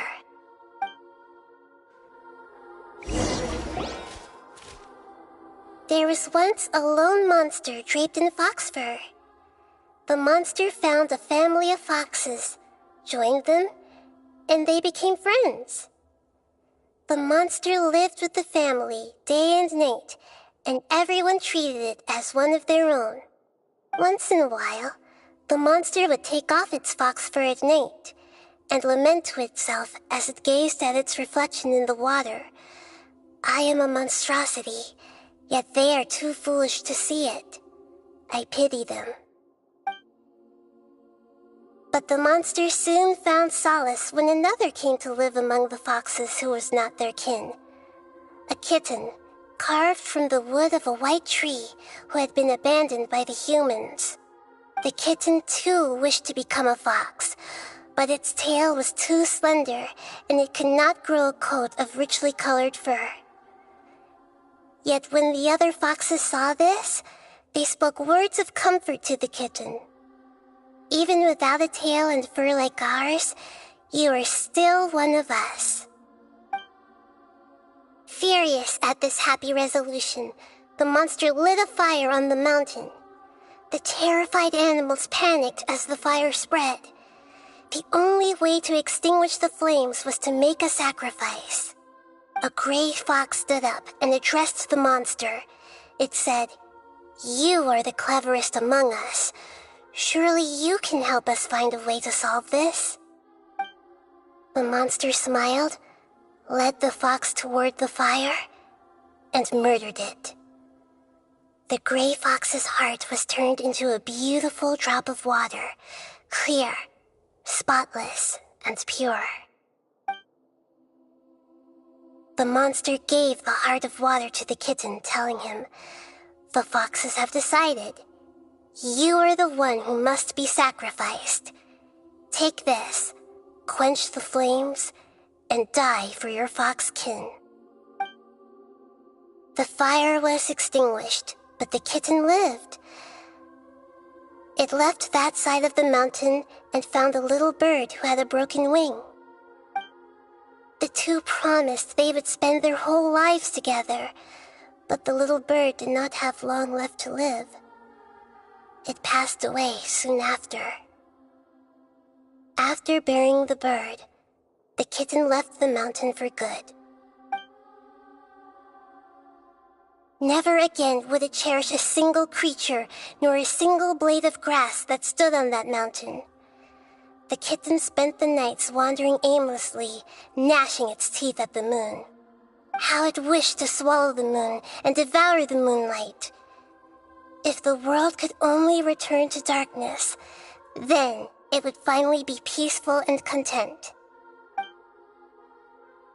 I will become the new moon, the answer to everything. Then, no one will know that there were once birds, foxes, and cats in this world. And no one can know that they were different.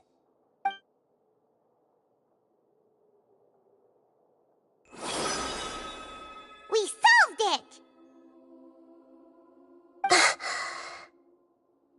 I remember now.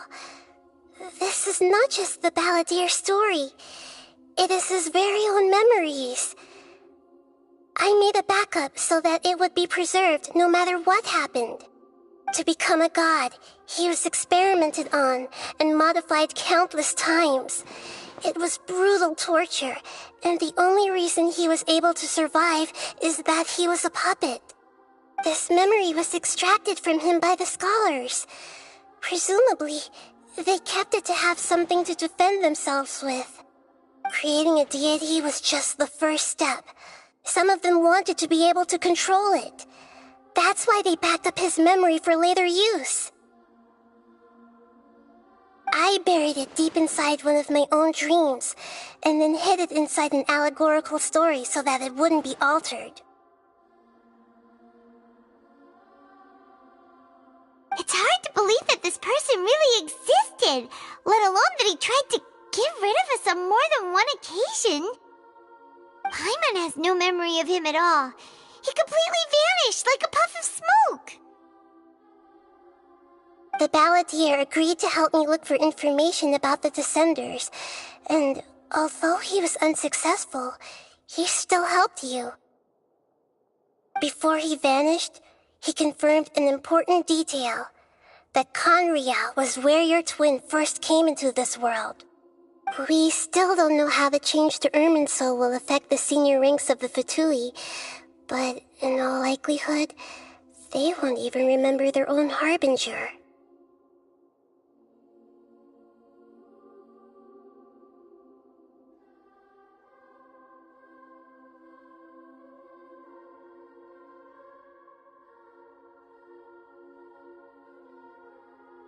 It sounds like Paimon wouldn't like this guy a whole lot if he was still around. But still, Paimon doesn't like the way it all ended that much better. This is why wisdom alone cannot answer all our questions. We look, we see, and we comprehend, but the question still troubles us. So the answer is not everything. People yearn to find the truth and then conquer the troubles they face. When you give someone the truth, you give them a chance to choose their own destiny. To others looking on, this may seem like a pointless endeavor, but for him, the chance to act on his desire to disappear must have meant a lot. Never forget that even when we walk beneath dark clouds along a road filled with suffering, the light of wisdom is always there, guiding us toward a better destination. And that is what you have been doing all along.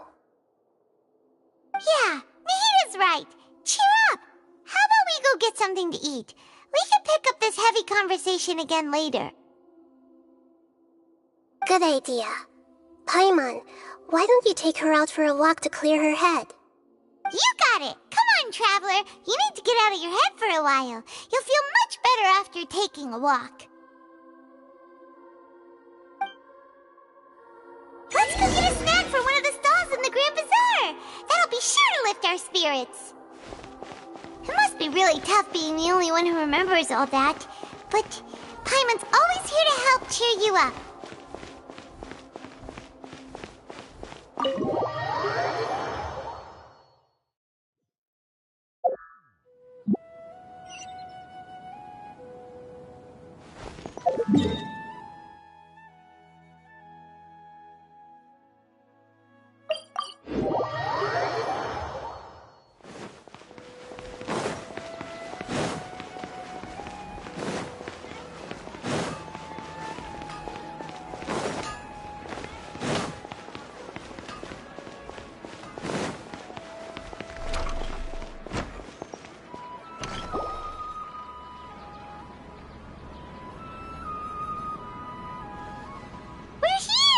What should we eat first?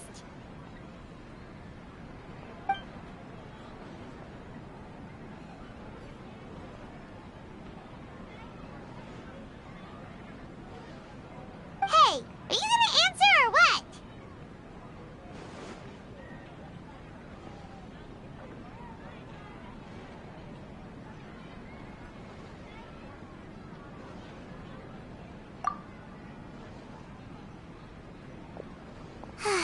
Alright, whatever you want. Well, Paimon will be right here when you figured stuff out. Then we can get something to eat.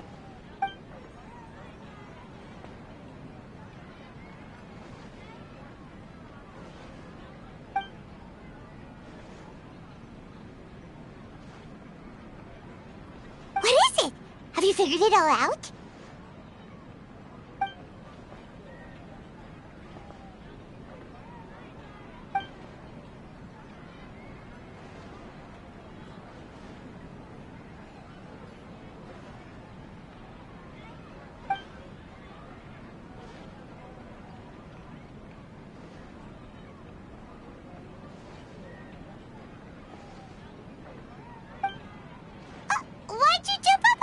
heading.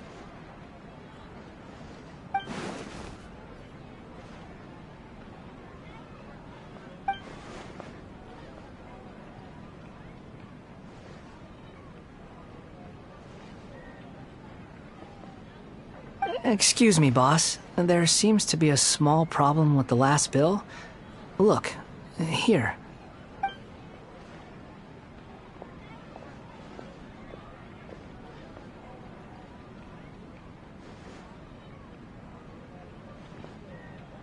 Hey! Hey, wait! You mean me? No, not you. That kid! Didn't you see? Little rascal grabbed my last 2 fresh Sunsettias and ran off. Look, if you're gonna help out here, you can't keep spacing out, okay? What is it? Work's too boring for you? Or has the big city got too many distractions? I wasn't paying close enough attention. Sorry, boss. I think you're right. Maybe it's the city. It's so exciting. It can be hard to focus. Who's that guy? You know him or something? He's who? You're a strange one, kiddo.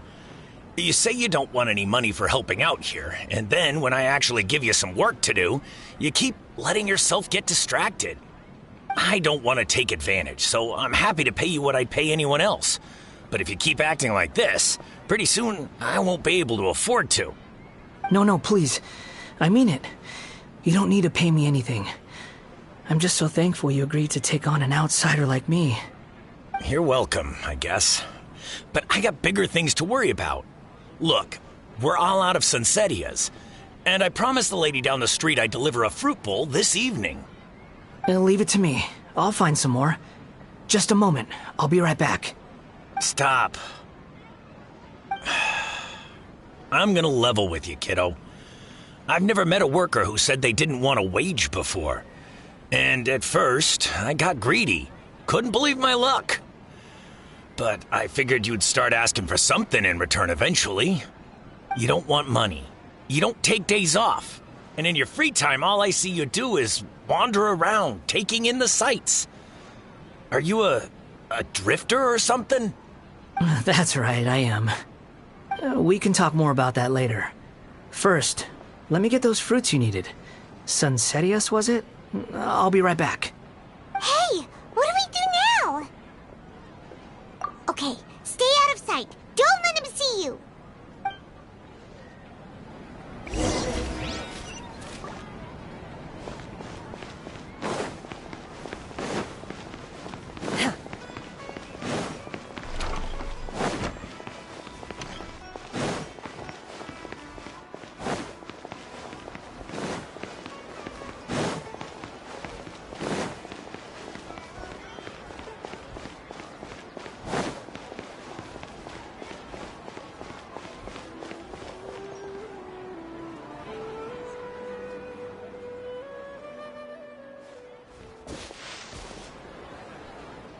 Yeah, this'll do. Even though you say he's the balladeer, what are we planning on doing? Stealing his Sunsettias? Isn't that a bit too cruel? Oh, alright. This should be enough. Guess I should wash them before I take them back.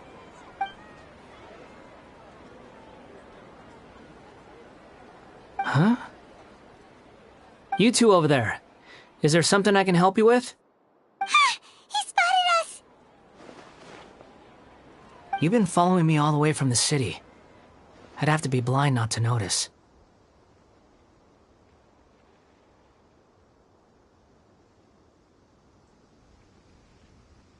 Have we met before? No, we haven't met. But you know me? I have no recollection.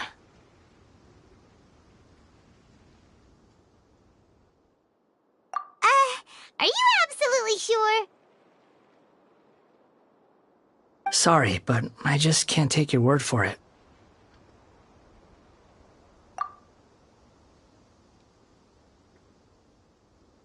A puppet?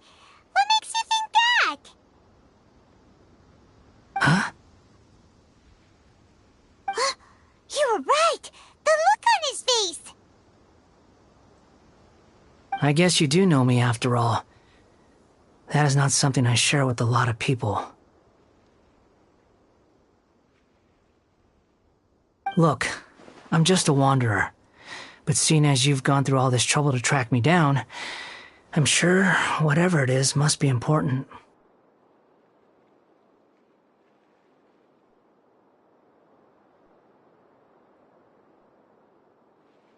Okay, but please let me deliver these goods to my boss first.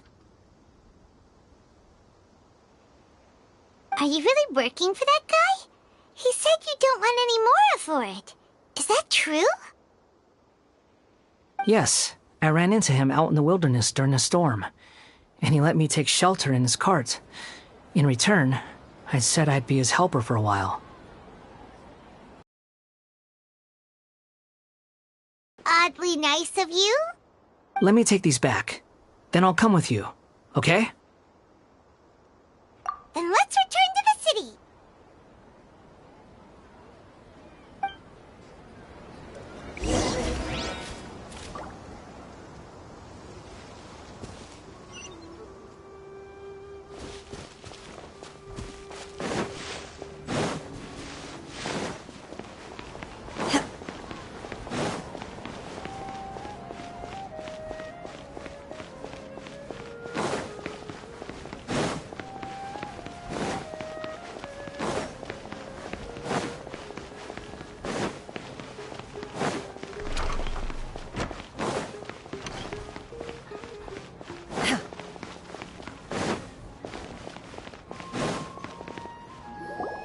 Here you go, boss. I'll leave them right here. Oh, you really went and picked some more. Who are these two? Something's come up, and they need to borrow me. Sorry, boss. I'm afraid I'll be away from the stall for a while. I was just about to pay you anyway. Go wherever you want, kid. Don't waste your time here. What? I get it, okay? You just wanted to help me out, to thank me for giving you shelter from the rain that day. Even then, I don't understand why you're so adamant that you don't want any pay for it. But look, it was pouring down, and there you were, sauntering along without a care in the world, like you had nowhere to be and didn't even care that it was raining. Imagine you were me for a second. It's a little weird, right? Why is this guy traveling during a rainstorm if he's not trying to get somewhere? And why is he taking a shortcut through the open country if he's not even in a hurry? But anyway, taking you in didn't put me out even slightly. You don't owe me a thing for it. Certainly not all this. Your time is valuable. You know, you should go live your life. But I don't...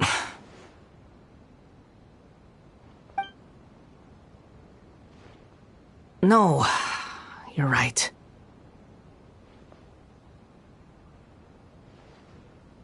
Then I suppose this is where we say goodbye. Thank you again for taking me into the city. Don't mention it, kiddo. I've run into all kinds of characters over the years. I just hope you find your path. Thank you.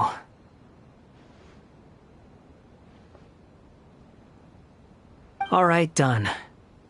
Thanks for waiting for me. We can go now.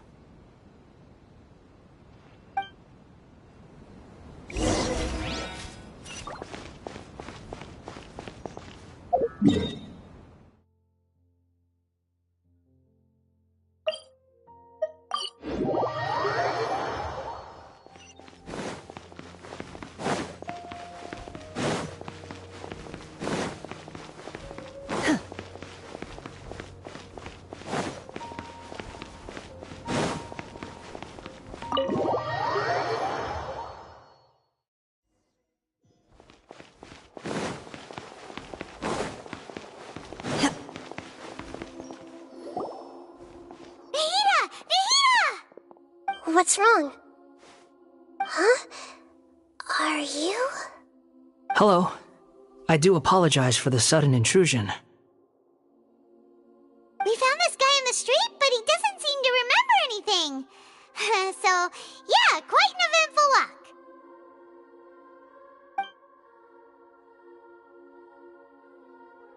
You say that you are trekking across Teyvat to train yourself. Many other Inazumans who describe themselves in this way call themselves Shugenja. Why do you refer to yourself as a wanderer? Well, it seems more relevant in my case. To me, it sounds like a plant with no roots. But these two claim that they know me, and that I have a hidden past unknown even to myself. I wouldn't call it the past, but rather... this is a difficult one to explain.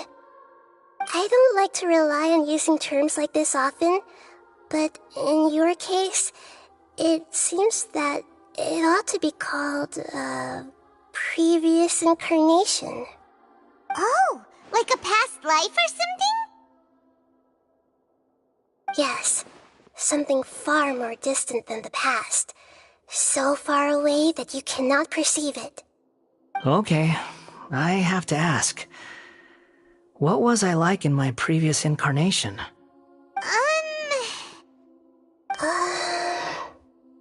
Oh, okay. I see. You want to tell me, but you can't bring yourselves to say it. Looks like I didn't have the most wonderful existence in my previous incarnation.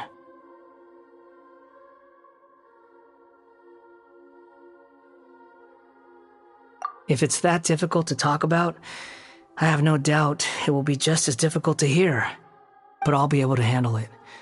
Please, tell me the truth. Is truth something you care a lot about? Yes.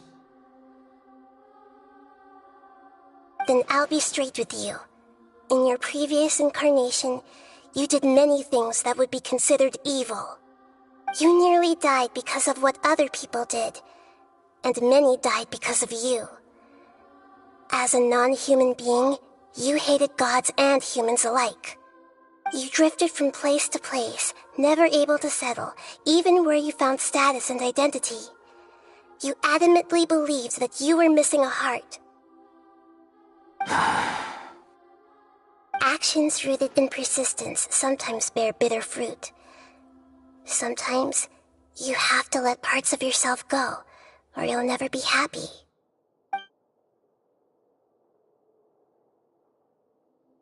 I gave everything I had, but it barely changed history at all. In terms of the outcome alone, that's true. I don't think I can judge everything I've heard purely in terms of right and wrong. Each choice a person makes belongs to a specific place and time, a chain of cause and effect, a cycle of karma and consequence.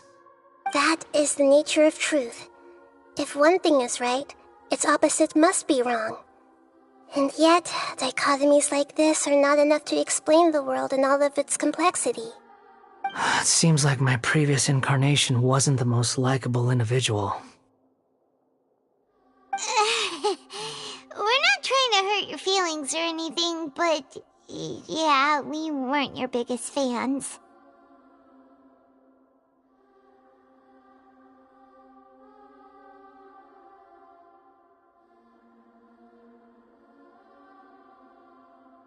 If we were enemies, why are you trying to help me find the truth?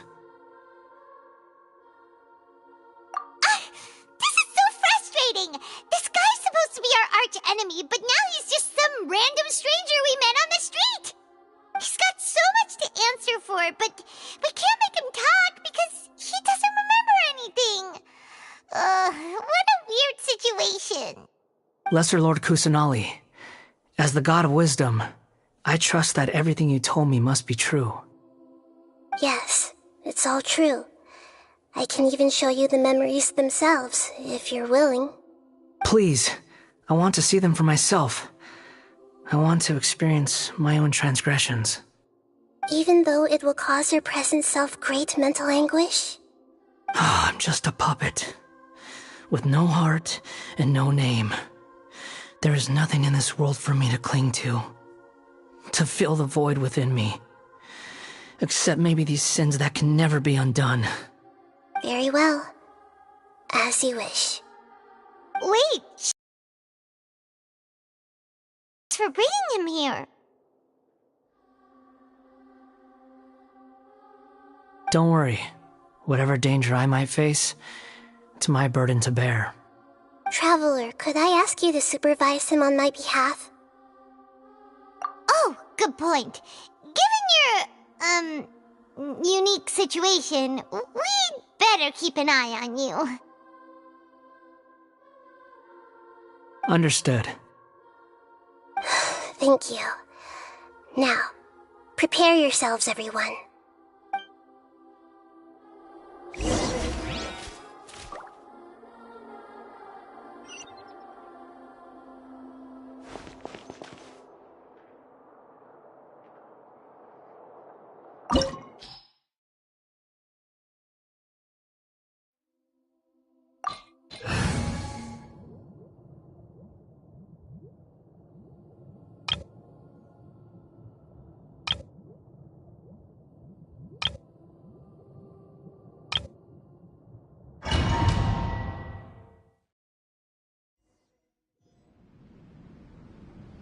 This looks like Inazuma. Right now, you're in a dream I created using information extracted from your memories. These memories will show you the raw truth, but be aware that enemies may react just like in the real world. Please be careful. Sounds like an immersive experience. It's a good thing we came along. You don't need to do this for me. I don't deserve your protection. We never give up halfway. Well, we had to once, but that was your doing.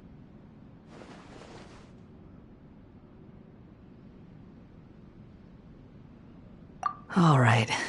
Thanks. Wanderer, this is the Shake Pavilion. In your Balladeer incarnation, this is where the Electro Archon placed you after your creation. You had a great many memories here. Is that because this is kind of like his birthplace? You could say that, in a sense. You'll see why shortly. I hear footsteps. This place is huge. I can't believe the landslide didn't fill it in. I wonder who built it. The Crystal Marrow Miners? No, there's no way. Look at this exquisite construction work, and so well preserved, too. No mining crew would be capable of this. There's someone passed out on the ground. Who are you? You're awake. What happened? How'd you get stuck here? Are you injured? Not a scratch. And these fine clothes. Who are you? This man is Katsuragi, deputy to Torichiyo's adopted son, Mikoshi Nagamasa. He found the Balladeer in Shake Pavilion and took him back to Tatarasuna. And the rest is history. Well, it used to be. In the original version of events, Katsuragi was ultimately killed by Nagamasa. Let me get you out of here. Our people are nearby. Hang in there. During the Tatarasuna incident, Niwa was murdered by the doctor disguised as a mechanic. The Balladeer, then known as the Kabukimono, disappeared not long after. As the second in command at Tatarasuna, responsibility for what had happened fell to Mikoshi Nagamasa. But Katsuragi had sworn lifelong loyalty to Nagamasa after the latter had once saved his life. At Katsuragi's insistence, Nagamasa killed him to put an end to the Tatarasuna incident.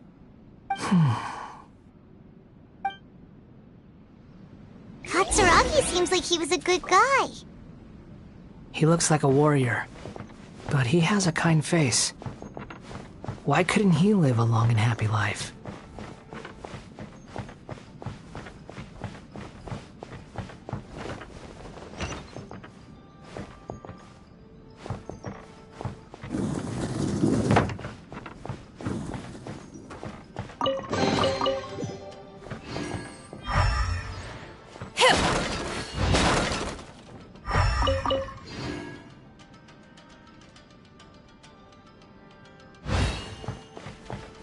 Nagamasa, I found this young guy in a cave sealed off by a landslide. He doesn't remember his name. Well, we need to call you something. I hear the workers are calling you the Kabuki Mono. That's fine with me. Katsuragi, report to Niwa. Tell him we have someone new joining us.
What are we doing back here? Whoa, this is where you were born? It's pretty, but there's nobody here. I was abandoned, like you. I lived here for a while at first, but there's nothing for us here. We can't stay. Okay. I heard my mom and dad used to make swords, but the factory manager died, and then my dad got sick.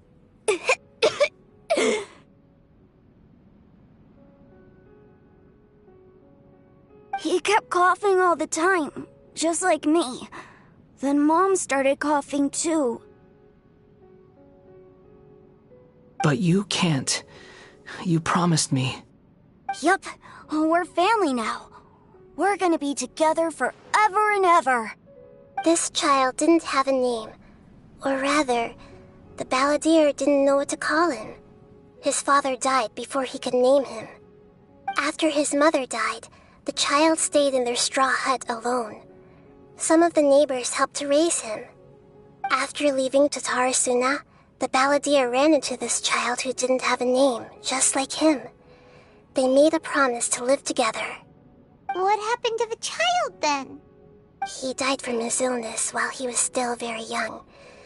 The balladeer came home one day and found that he had stopped breathing. Hey! What's wrong? Say something! You promised me we could be family! You're no different from Niwa and all the others. You betrayed me too.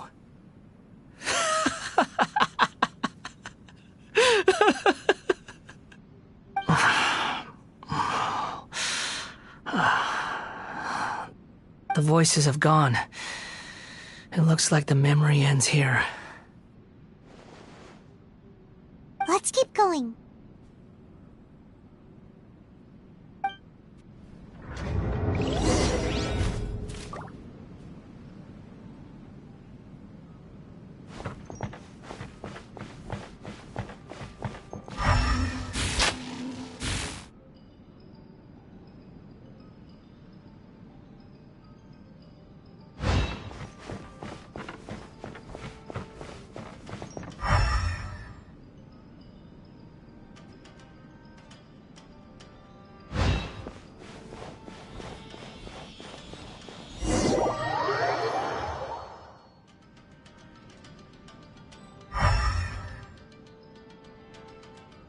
You do realize you're blocking my path. I come not to obstruct you. I've been waiting. What you are truly is a weapon. One that could be wielded with an iron will. Or you could continue to drift aimlessly. Are you trying to win me over? The long-fated rebellion has begun.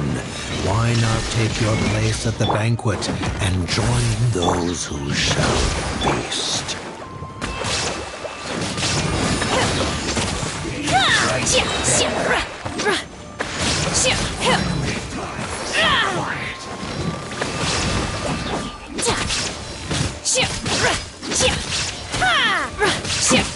You will regret this!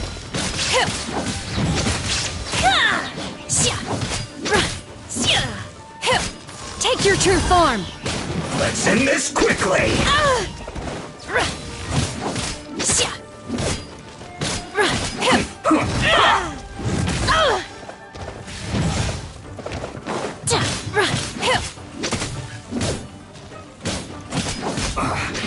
I guess this is it. Come at me!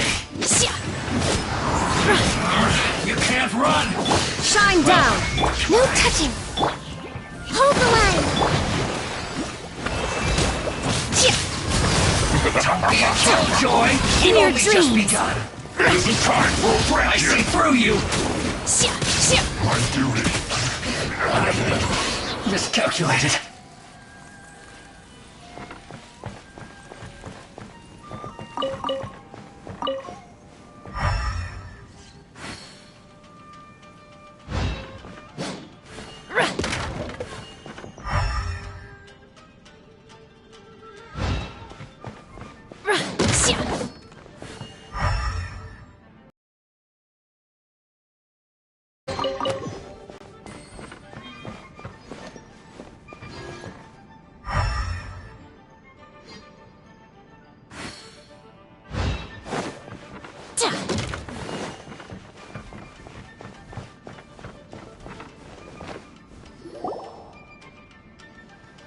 This place is dark.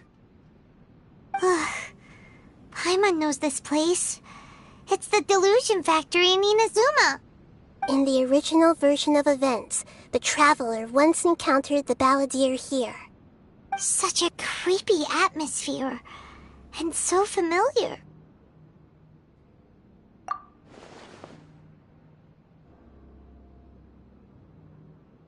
Hey, look over there! Well, well, my fair lady. Is this rundown factory and these incompetent fools all for me? Wow. You shouldn't have. Huh. What do you have to gain from belittling your subordinates? You might not want to admit it, but you are a part of this plan. Perhaps you find fighting in the Abyss to be a more meaningful use of your time? Oh, but of course, even this pales in comparison to being experimented on by the Doctor. What a sharp tongue you have. Funny how negotiating never seems to be your strong suit. For the task ahead, I suggest you keep your true feelings to yourself. Save your breath. I know what I have to do. I'm sure you think so, but I still think you need to hear it. Don't start thinking you're invincible, and don't let your emotions get in the way. Surely you're not worried about me. I just can't have you getting in my way. You and Child never fail to find ways to complicate things. I'm merely lighting a little fire in this chaotic nation. But you, being tossed out like trash, must make you want to destroy it completely. Do you remember the last time you were here? That was a lot of swordsmiths you killed. I'm sure the descendants of the Raiden Gokaden are still suffering the consequences now. Look at you. Oh, don't get so sentimental. Now, give that poor little tongue of yours a rest and stop pretending like you're above everyone else. Bye then.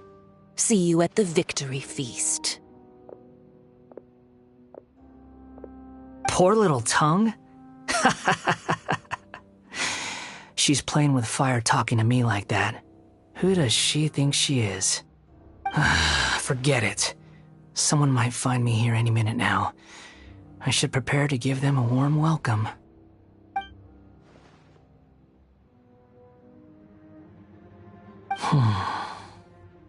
The plot does not end here. There is more of this story to come. Wanderer, are you able to continue? Yes. Please don't worry about me. Why are you staring at me in silence? Can't you think of a nicer way to express yourself? I'm under no obligation to be nice to you. Besides, I thought nothing mattered to you except results and your own interests. Isn't that right, witch? Muddle-headed puppet. You're only number 6 because you can take more abuse than other humans. Do you really count that as an asset? You're about as much fun to be around as a raging inferno. But before we murder each other, it'd be best if we finish our duties.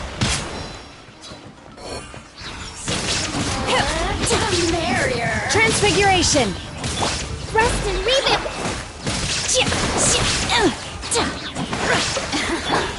Access denied! Prepare yourself! From death.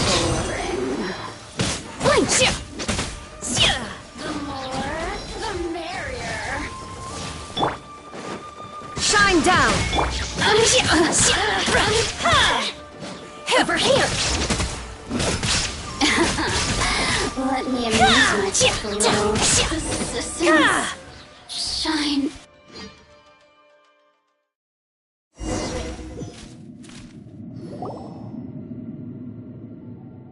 Looks like we've arrived in Summeru. Is that? Considering that Amorta's sage, Nafis, refused to join this project, I'll take part in the experiment in his place. Welcome. I look forward to a fruitful collaboration. When do we start? You seem impatient. You should know that becoming a god is far from a trivial affair. The biological transformation is a lengthy process. As such, I too would recommend that we commence as soon as possible.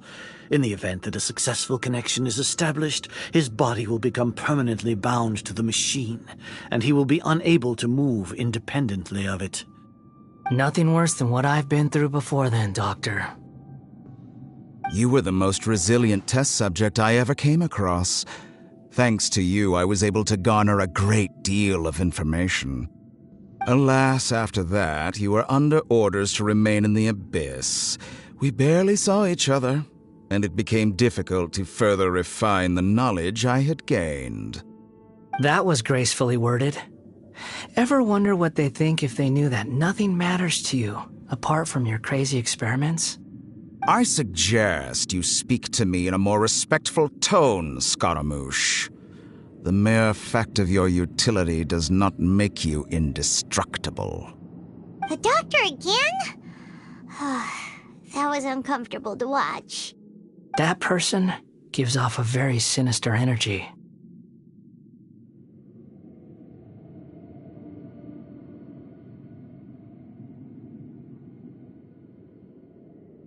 It's normal for him to give you the creeps. He scares the bejeebers out of Paimon.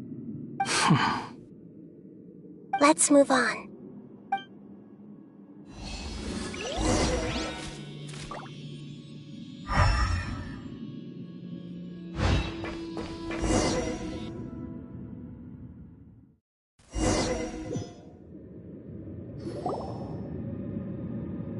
You're a god. Do you think I'm evil? If you accept that he is you, just as you are you, then yes, you are evil. In your eyes, are there any differences between humans and puppets? Do you think there are any differences between your present self and your previous and future incarnations? If not, Then what are the differences between humans and puppets? Whoever has tasted the joys and sorrows of life in the human realm is human.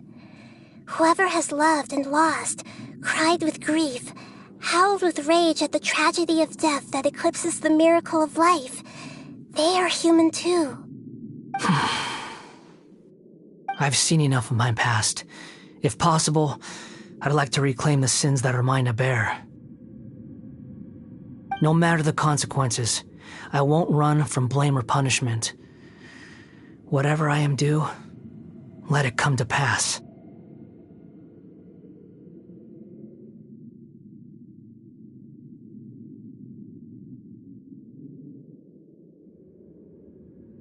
Can you return my memories to me? Huh? But won't that mean you'll lose your current identity?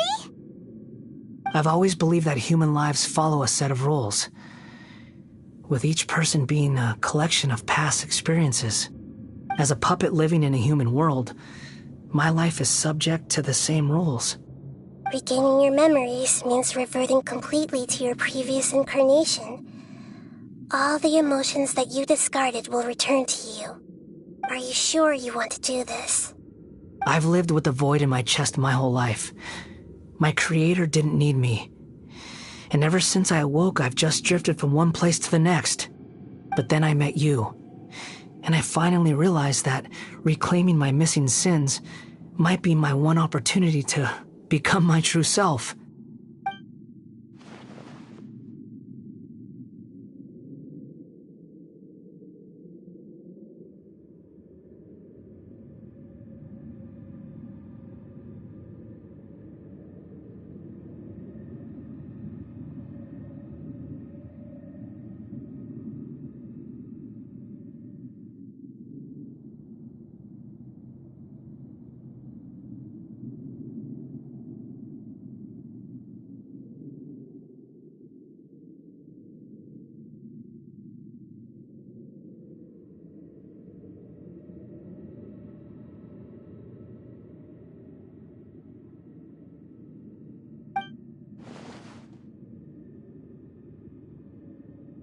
I've always felt I have an innate tendency to yearn for something more, in a way that goes deeper than for most people.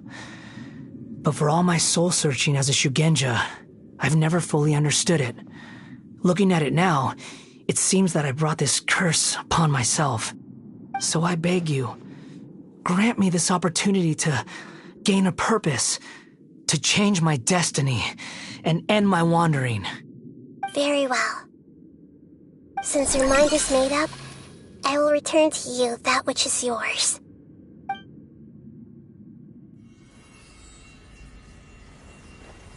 You have made your decision. Now, take this.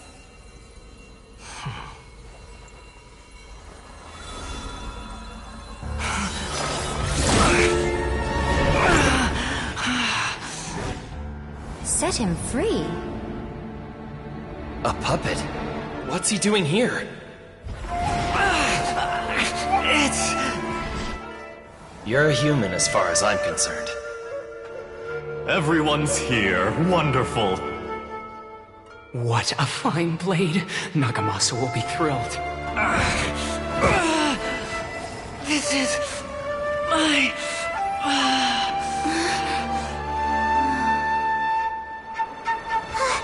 Is he alright?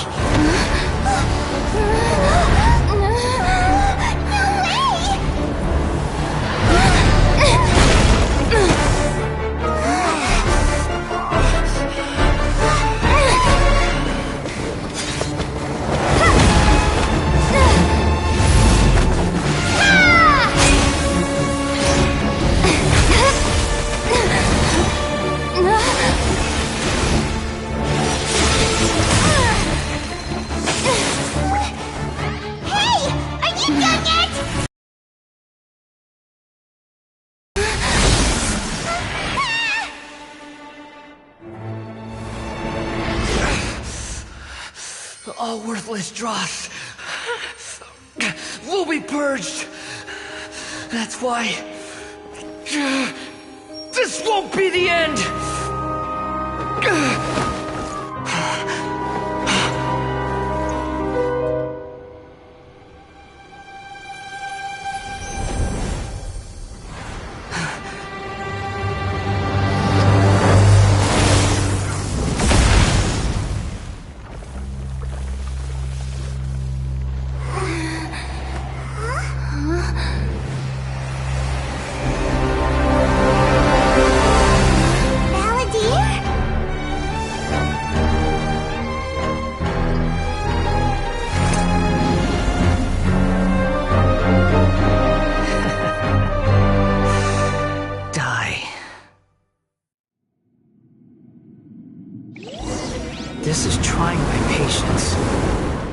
Have you got all your memories back now? Questions?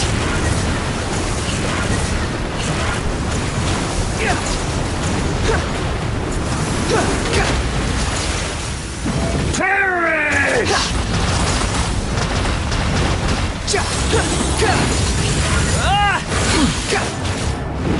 The wind rises.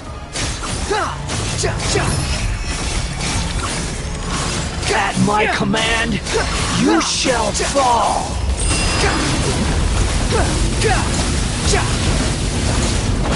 That's far enough.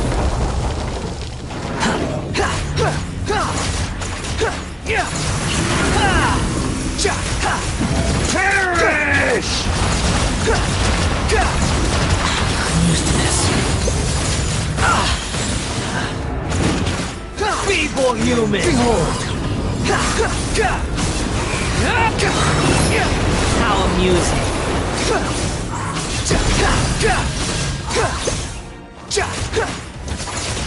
Unsightly insects! My endless cycle begins! Squall and fury!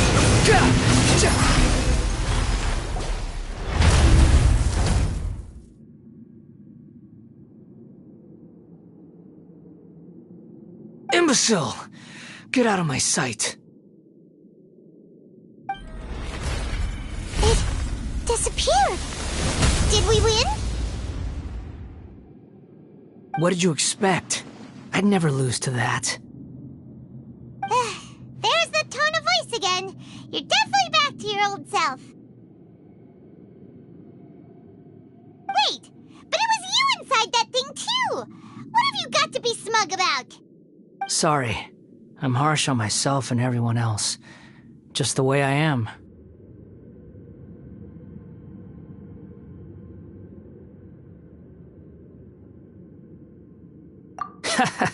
You sound like you're concerned about me.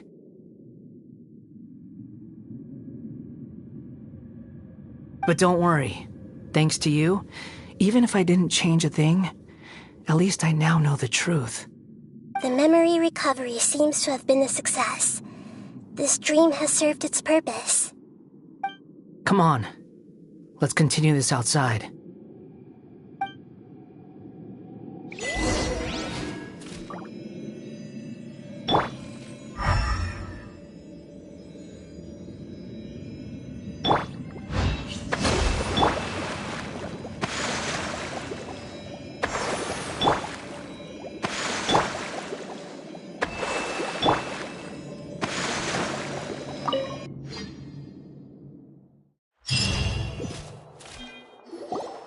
Welcome back, Traveler, Paimon, Balladeer.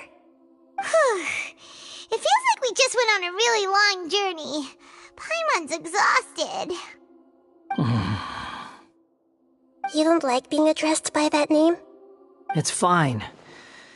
But I was just thinking, I should probably change it.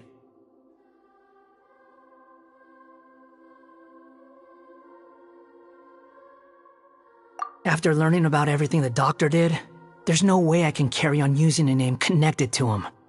I'm not planning on returning to the Fatui, and they wouldn't take me back anyway. Recent events will have affected a lot of people, and they might not even remember who the Sixth is. So, you're quitting the Fatui for good?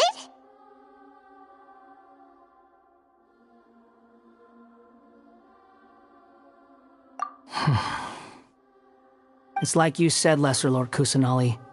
Everything may look futile, but it wasn't completely meaningless. At least I made a lot of people forget about me.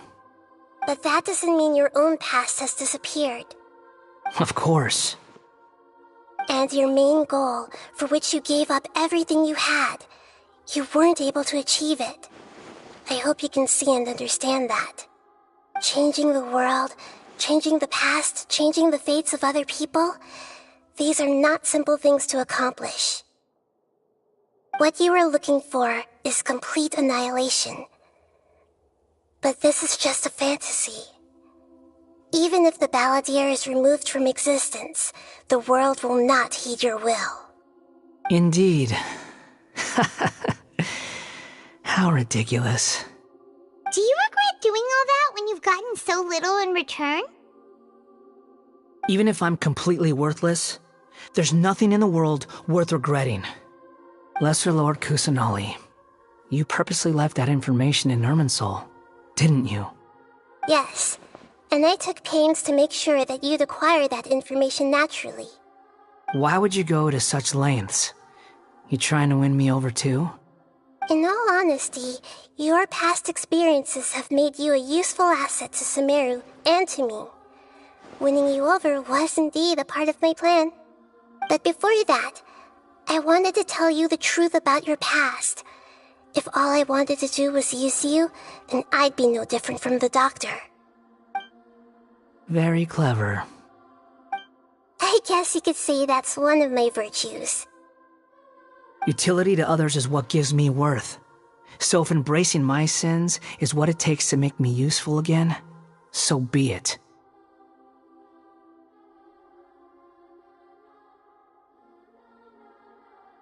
Oh right, I almost forgot. You're the good guys. You're into justice and all that. Sorry if I have a slightly different perspective on things, but I don't feel like I've been duped. The wisest leaders are fated to end up with the best helpers. I can live with that. I'm glad you're able to think of it in that way. Traveler, in the future, I'll continue to search Irminsul more deeply and see what secrets can be uncovered, including the beginning of your twins' journey recorded in Irminsul. What exactly happened before and after that point?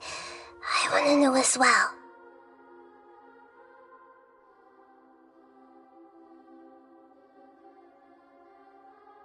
I will try. Traveler. After I dove into the information torrents in Irminsul, why did you go to Inazuma?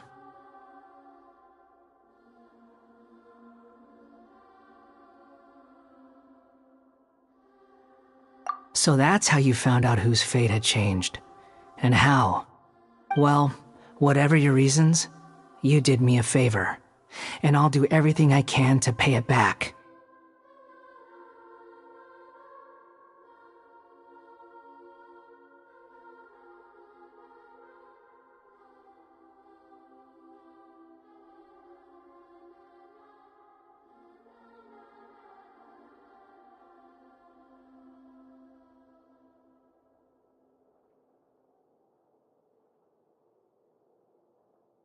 Borrowing and returning are the only real relationships between individuals. I'll balance the books one day. Don't you worry. That's not true. A relationship between two people is not simply a ledger that can be reset to zero. I think deep down you realize this. People who show up in your life don't just evaporate like water drops and leave nothing behind. There is no such thing as balancing the books. Some things in this world can never be brought back, and they can never be changed, which is why there is emotion in the human world. Everything that you feel is real and lasting, and whatever is missing in you will not be made whole. To be human is to live with imperfections. You can choose whether or not you want to be human. But humans can't live without a heart, can they? Anyway, I gave up trying to become a human a long time ago. You understand what pain is perfectly well, even without a heart. You're just bearing your feelings. The past is set in stone, but you can keep moving on. And the longer your future lasts, the shorter your past will become, until one day, it is but a tiny fraction of your life. Sounds like you've got a future planned out for me.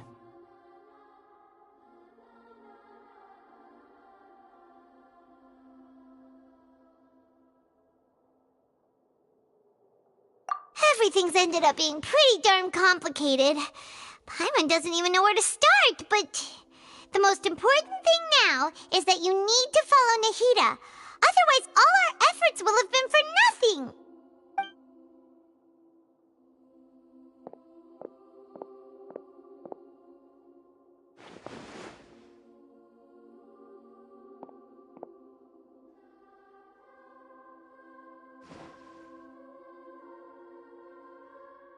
Then I guess I'll be helping you from behind the scenes from now on. I'm glad that you've accepted our proposal. Why don't you choose a new name to celebrate? Ooh! Paimon wants to pick an ugly nickname for you, too! Why? Because Paimon still doesn't like you that much. Then I hope we don't see much of each other in the future. A name is life's first gift. You didn't say it out loud, but I know that's what you're thinking. The Traveler and Paimon have helped you a lot. If you can't decide on a new name, maybe you can ask them for ideas. No! Paimon only does nicknames! If it's a serious name you're after, it's all yours.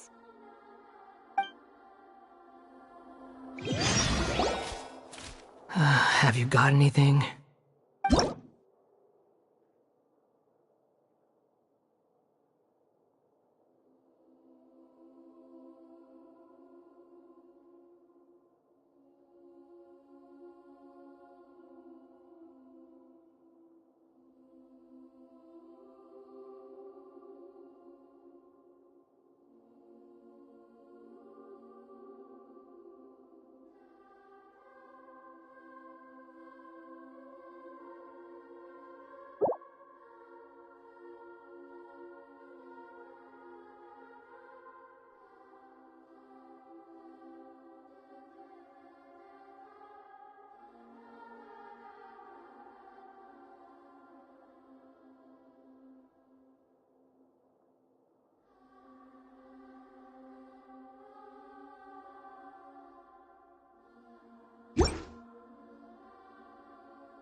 Are you sure?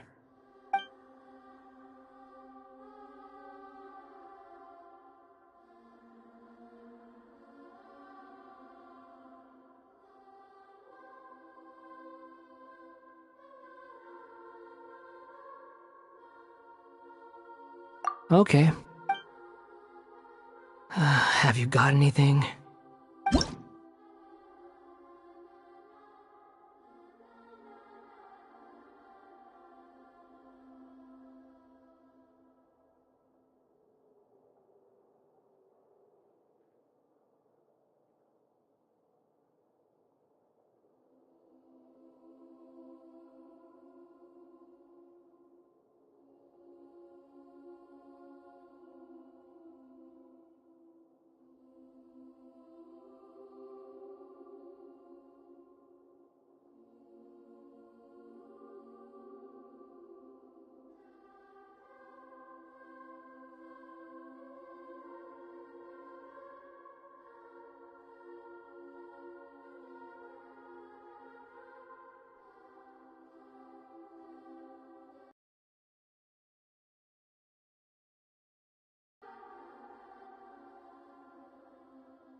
Are you sure?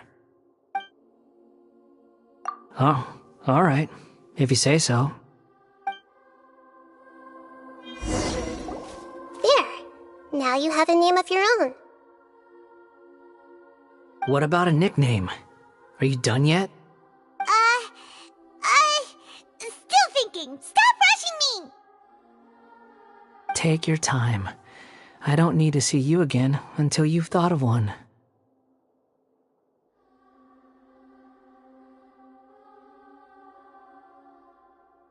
Everyone who manipulated me and made me suffer will have to pay the price. You mean the Fatui? The doctor, at least. Now that your stance has changed, I believe your future path will change accordingly. But it won't be immediate. You still need some time to compose yourself. One more thing. There are still some descendants of the Raiden Gokuden living in Inazuma. Some of them know. Well, they ought to know about the connection between Raiden Gokuden and myself. I don't plan to leave Summeru for the time being. If you see them in Inazuma, please tell them that I was the one responsible for the Raiden Gokuden's downfall. Even though the events have been erased from the world, they still deserve to know the truth. I see. That is up to you. Huh? But if we do that, then... It's fine. Let them stab their blades into my chest if they so desire. Maybe that's how it always should have been.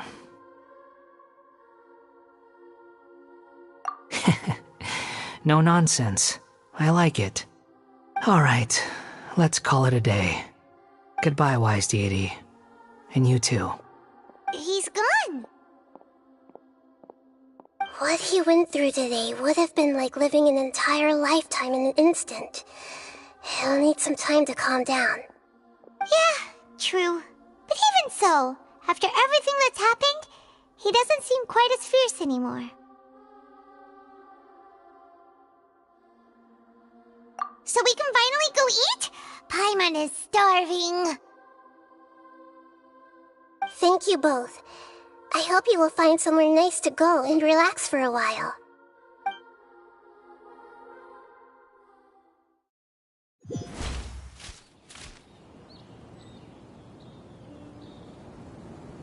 I've got it!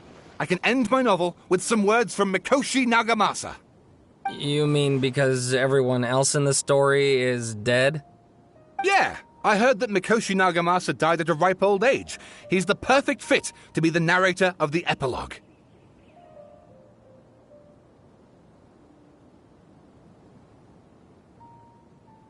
The dark clouds had dissipated, but they continued to cast their shadow in Mikoshi Nagamasa's mind for decades to come. Then, one night, as an old man, he had a dream. On the night when that prized blade, the Daitatara Nagamasa, was forged, the people rejoiced, and there was painting, dancing, and drinking. All these expressions of joy melted down in the furnace fire and turned into red clouds. Life is a story too long to be told, a journey that you must walk to behold.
It's about time we had a break.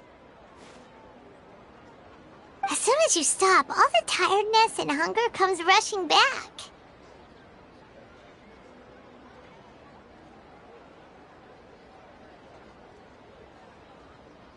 Wow, great! Huh? Look at the vase.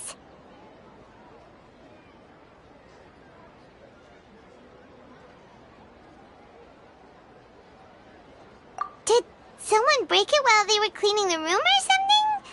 But Paimon doesn't remember there being a cleaner.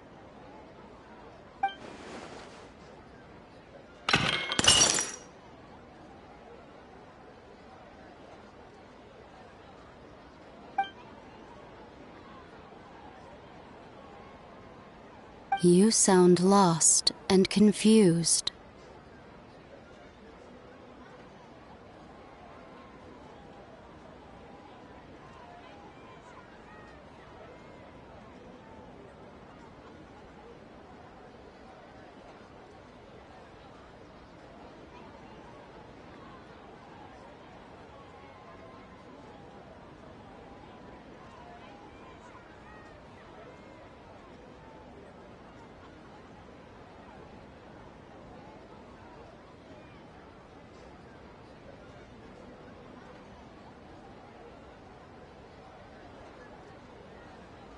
I know why you are troubled. Any who knew of this would find their mind overwhelmed. Huh? Is there someone here talking to us? Unfortunately, the fate of Tevat cannot easily be changed. Perhaps a god may have a slim chance, but for anyone else... Who can say? When a small animal runs into a tree trunk, though the tree may sway, it is not displaced. The same is true of fate, like a vase that falls to the ground. Whether it is broken by a cat or by a bird, the result is still a broken vase, is it not? Who are you? How do you know about all this? History does not change easily, but human hearts can. Believe your own eyes. Only that which you see is true. What is unseen is but an illusion.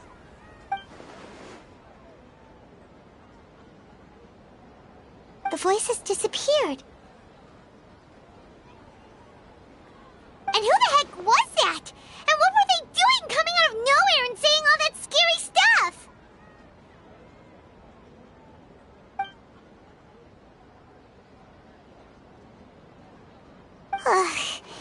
Anyway, that face is still lying there broken on the ground. Should Paimon go get someone to clean it up? It feels wrong just leaving it there. Just a moment. Paimon will be right back.